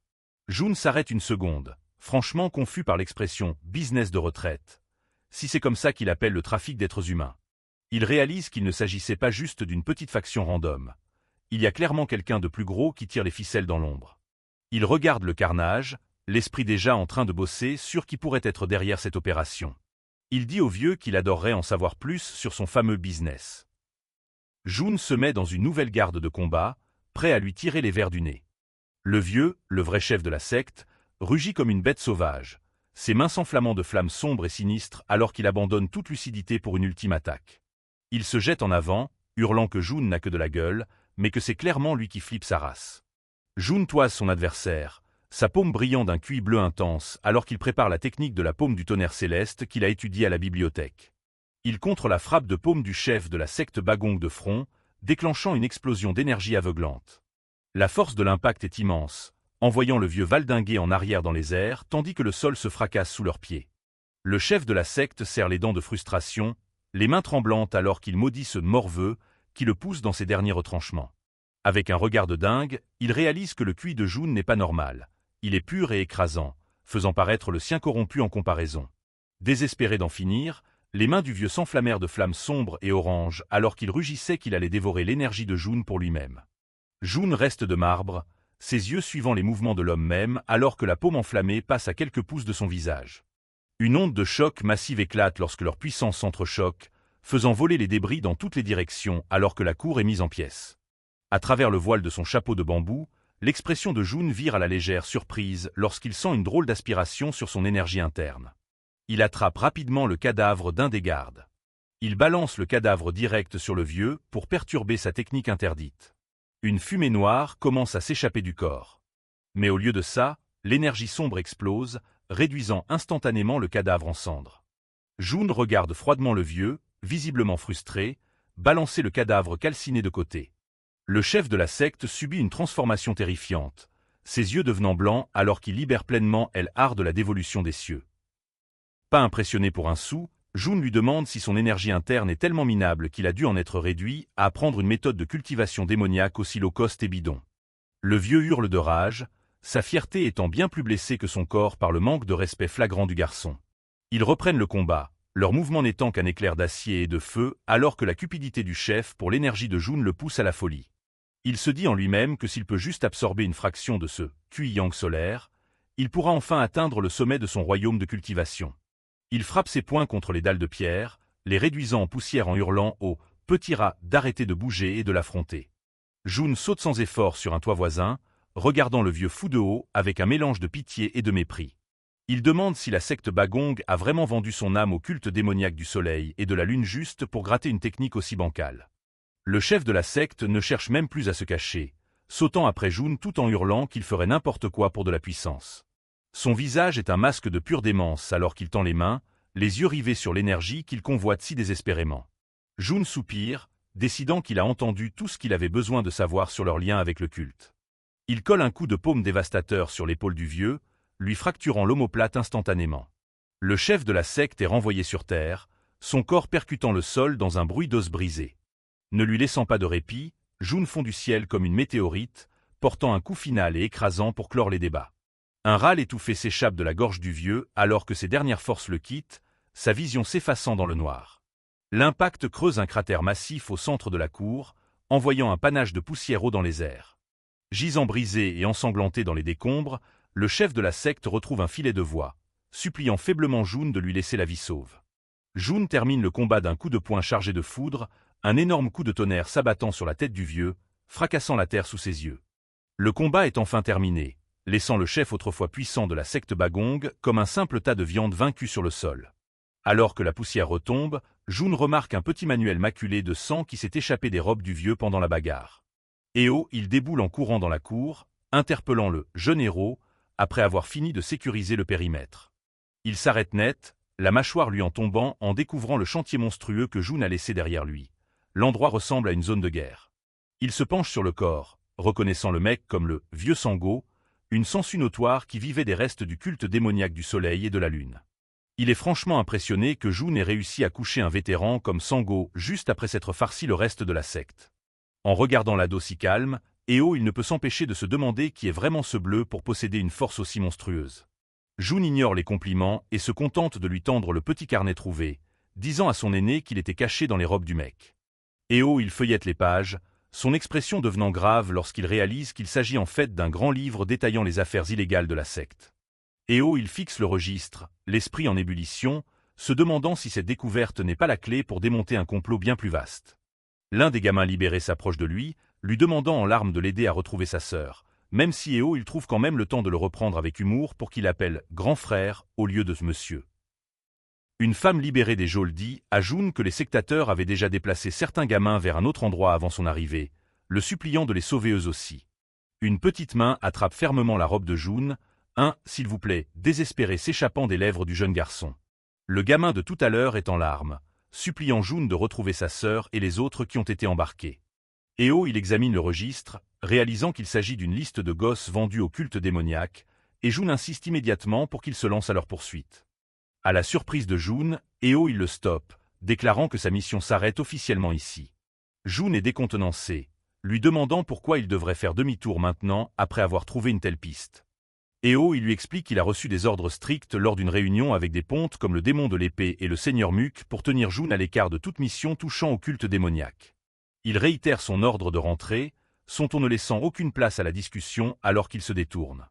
Jun serre le poing, l'évocation du culte réveillant en lui une détermination profonde et rageuse. Il fixe le sol avec colère, sentant le poids des restrictions qu'on lui impose à cause de son statut de bleu. Il continue de marcher, insistant sur le fait que le culte est bien trop dangereux pour quelqu'un du niveau d'expérience de Jun. Jun reste silencieux un instant, sa frustration bouillant juste sous la surface. Il finit par hausser le ton, demandant si il croit vraiment qu'il n'est qu'un bleu ordinaire après avoir vu ses capacités dans le dernier combat. Il s'arrête, sa voix devenant plus grave alors qu'il prévient Jun qu'il ne s'agissait pas d'une suggestion, mais d'un ordre direct. Jun continue de lui emboîter le pas, soutenant qu'un vrai artiste martial ne devrait pas fermer les yeux sur ce qui est juste sous prétexte de son rang ou des circonstances. Son visage est plein d'une détermination féroce lorsqu'il demande comment il pourrait rengainer son épée alors qu'il a déjà sorti pour la justice. L'expression de il s'adoucit légèrement en regardant le garçon, trouvant le sens du devoir un peu têtu de son cadet plutôt amusant. Finissant par céder, il accepte de laisser Jun venir à condition qu'ils appellent des renforts, et Jun lui demande rapidement s'ils ont encore le temps de les pister. Confiant dans ses capacités, il se vante d'être connu sous le nom des épées infaillibles, parce qu'il ne perd jamais la trace de sa cible. Les deux artistes martiaux filent dans la forêt, leur vitesse les éloignant rapidement des quais pour s'enfoncer dans la nature sauvage. Jun galère à tenir la cadence, réalisant que le pistage de haut niveau que réalise il est un truc qu'il ne peut pas reproduire avec ses compétences actuelles. Il est impressionné par l'absence d'hésitation dans les mouvements de il, le seigneur ayant l'air de savoir exactement par où les sectateurs sont passés. Il les guide à travers les fourrés, l'œil aux aguets pour repérer les moindres indices de passage. Il s'arrête net, pointant du doigt des empreintes toutes fraîches sur le sentier et indiquant que leurs ennemis sont tout proches. De profondes empreintes sont gravées dans la terre sèche, le signe flagrant du pas du démon radiant utilisé par le culte du soleil et de la lune. Il bondit dans la canopée de la forêt avec une aisance consommée, certain qu'ils vont bientôt les rattraper. Même à cette vitesse d'enfer, ses compétences de pistage sont sur une autre planète. Il ne rate pas la moindre trace laissée sur le sol de la forêt. Nangung Jun l'observe, réalisant que ce n'est pas le genre de maîtrise que quelqu'un de leur âge devrait posséder. Alors qu'il file à travers les arbres, Jun comprend enfin pourquoi le seigneur avait essayé de le renvoyer au départ. Les capacités de pistage et les techniques de déplacement du seigneur sont vraiment de premier ordre. Il bouge avec une grâce naturelle, glissant sur la cime des arbres. Jun est plié en deux, cherchant son air. Son endurance est encore loin d'être au niveau requis. Eo, il fait signe de se taire. Ils ont enfin repéré leur cible. En bas sur la route, 2 lourdes calèches tracent en direction du fleuve Yangtze. S'ils atteignent les quais et montent à bord d'un navire, ce sera impossible de les retrouver. Ils n'ont pas une seconde à perdre. En regardant le sol, Jun réalise que Eo, il levait en fait le pied juste pour le laisser suivre. Il dit au seigneur de prendre les devants et de les bloquer pendant qu'il rattrape son retard aussi vite que possible. Eo, il lui colle une bonne tape sur l'épaule, lui disant de garder ses forces pour le vrai combat. Dans une soudaine accélération, le seigneur disparaît. Laissé seul, Jun serre les dents, plus déterminé que jamais à parfaire sa cultivation. En bas, les gardes commencent à s'ennuyer, se demandant quand ils vont enfin atteindre l'eau. Eo, il observe depuis une branche, parfaitement planqué alors qu'un garde propose une gorgée à son pote. Il sort une poignée d'aiguilles. Il a juste besoin de les retenir jusqu'à ce que Jun débarque. Les aiguilles filent, cueillant un garde pile dans la gorge. C'est le foutoir direct, les gardes réalisant qu'ils se font attaquer et se démenant pour protéger les calèches.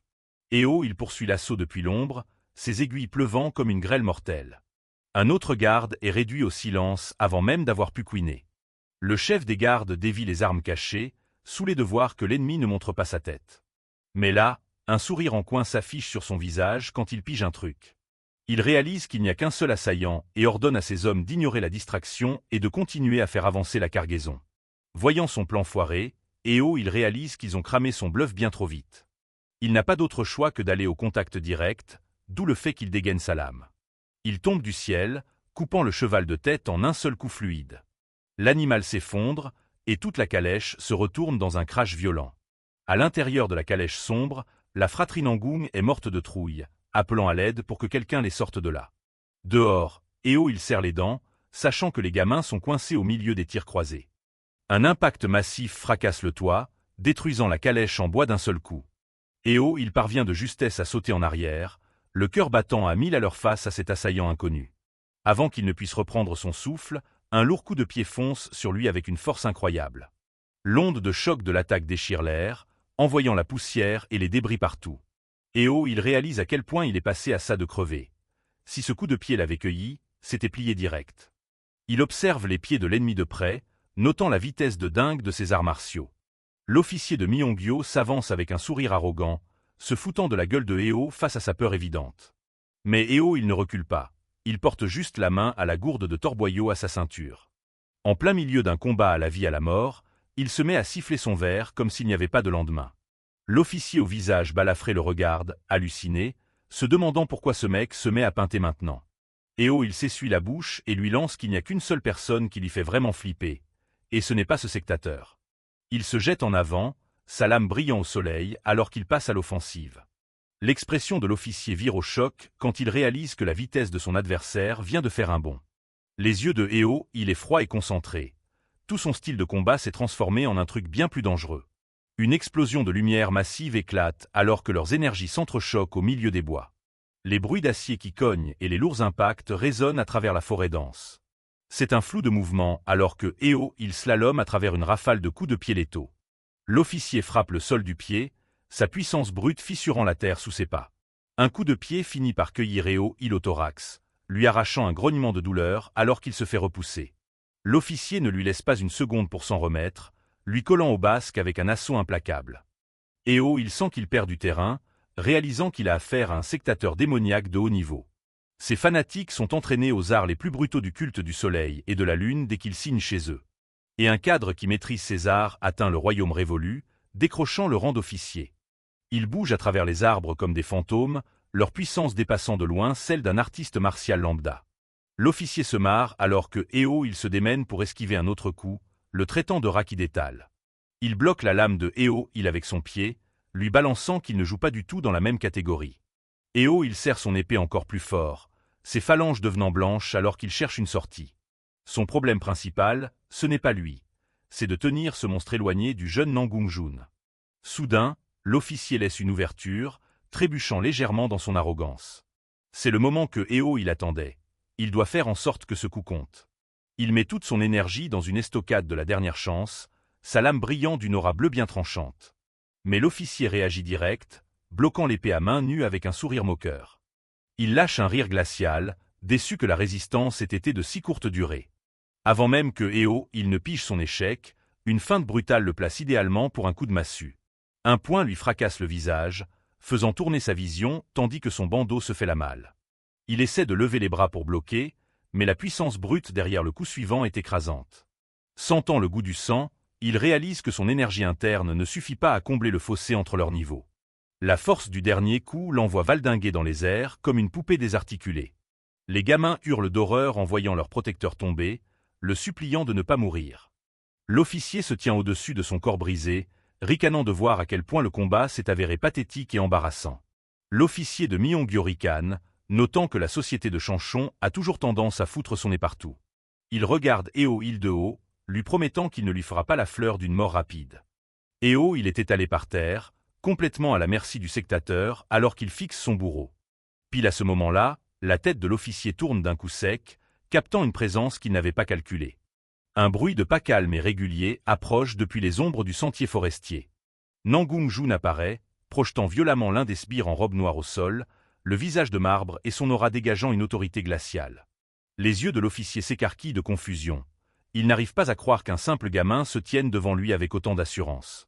Jun s'arrête à quelques pas, baissant les yeux sur le seigneur blessé au sol. Sans l'ombre d'un flip, il demande calmement au seigneur la permission de prendre le relais pour le combat.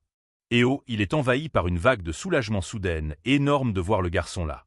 Il réalise alors que Nangung-jun est bien loin d'être juste un bleu qui manque d'expérience. Le officier se marre, demandant si Jun se prend vraiment pour un héros qui débarque pour un sauvetage. Il jauge Jun de haut en bas, se moquant du fait qu'il n'a même pas encore atteint l'âge adulte. Soudain, une aura d'épée bleue et tranchante commence à sourdre de tout le corps de Jun, glaçant l'air. Le rire moqueur de l'officier lui reste en travers de la gorge lorsqu'il sent la puissance pure de cette énergie. Il essaie de masquer son malaise grandissant derrière d'autres insultes, traitant Jun de morveux à une nuée qui pète plus haut que son cul. Jun ne lâche pas un mot, sa concentration étant totale alors que la forêt environnante semble retenir son souffle. L'officier envoie un coup de pied haut et puissant, bien décidé à punir le garçon d'un seul coup. Jun s'écarte du coup avec une précision chirurgicale, la terre se fracassant là où le pied de son adversaire retombe. Intérieurement, Jun analyse la situation, sachant que son niveau de cultivation brute est un net désavantage.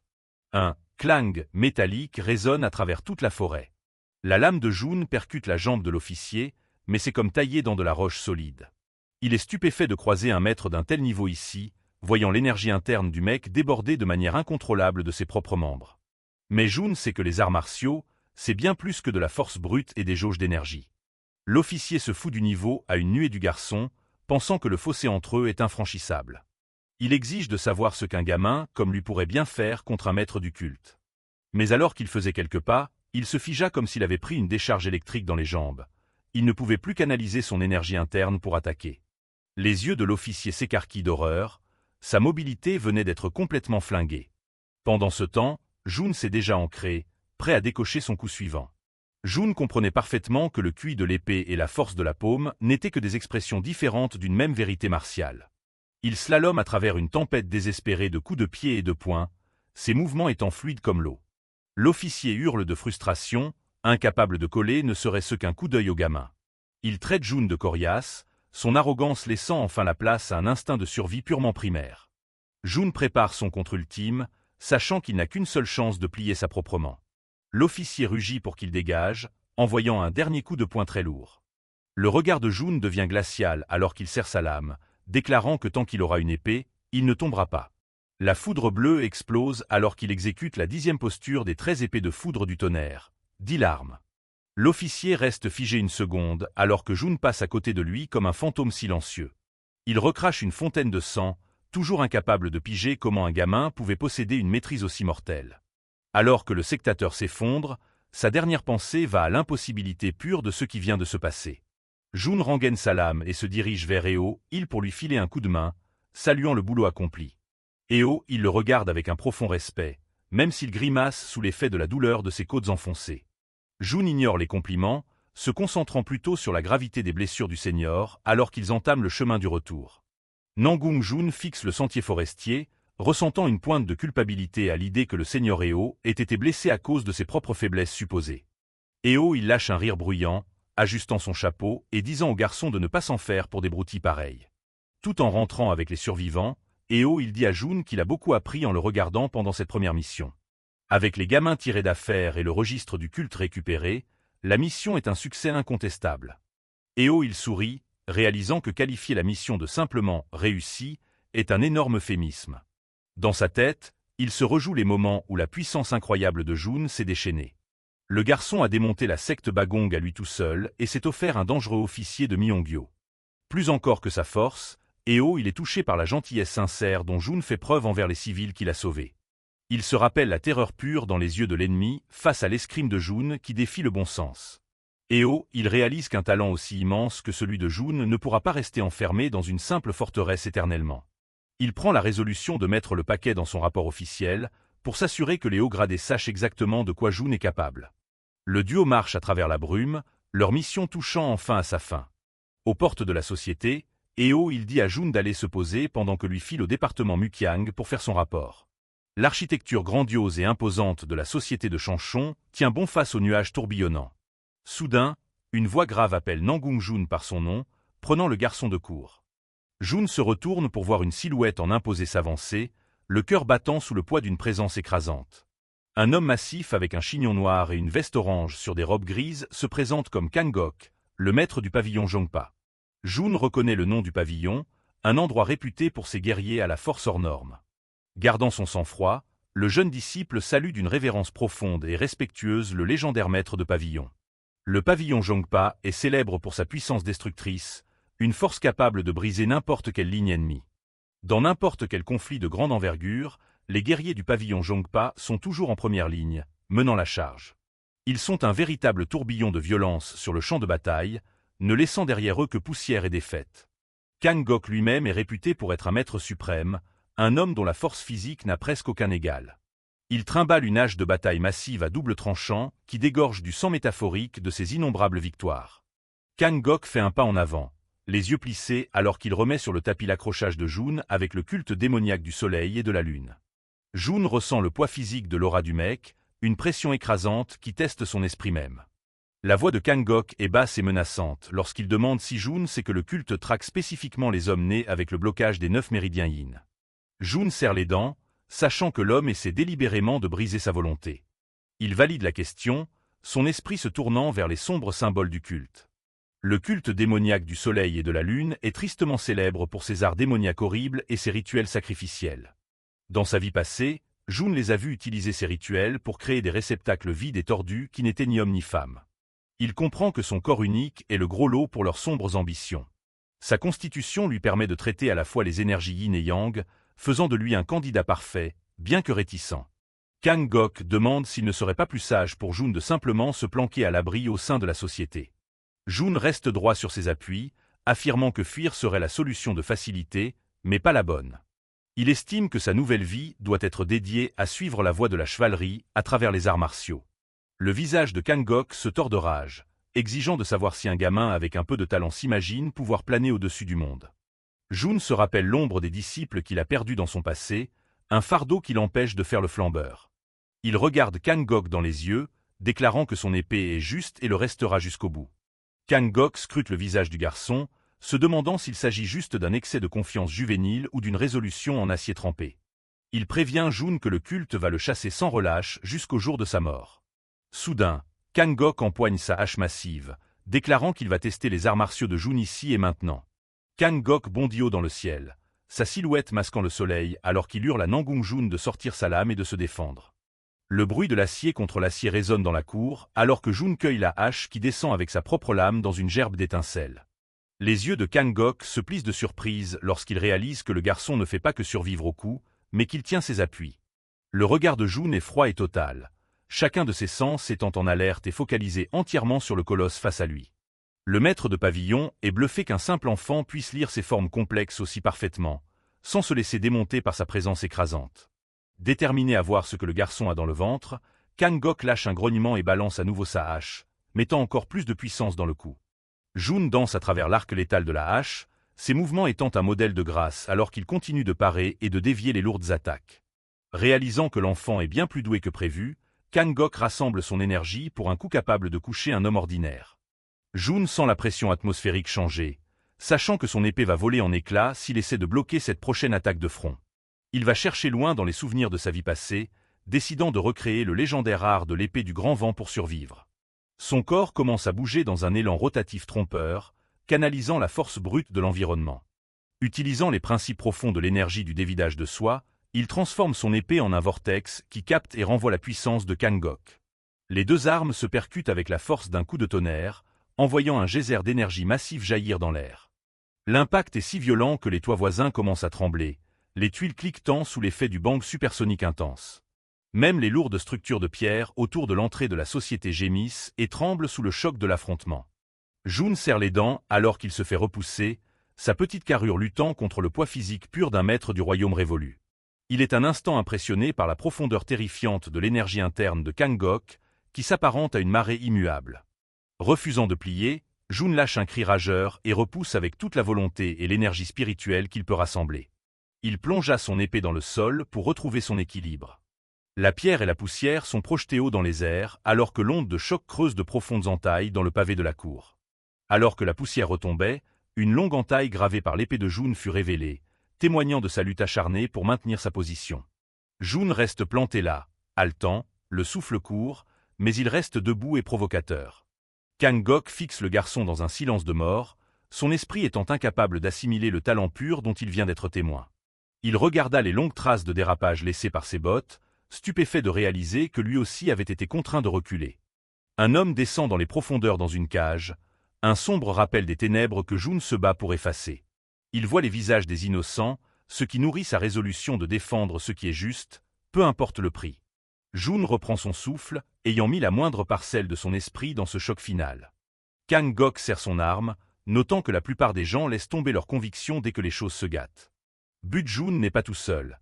Il a la force de la société de Chanchon pour assurer ses arrières. L'expression sévère du maître de pavillon finit par s'adoucir en un sourire en coin. Il admet que pour quelqu'un d'aussi jeune, Jun a déjà trouvé une voie martiale qui mérite le respect. Avec son talent officiellement validé, Jun se tient droit, prêt pour tout ce que les cieux lui réserveront ensuite.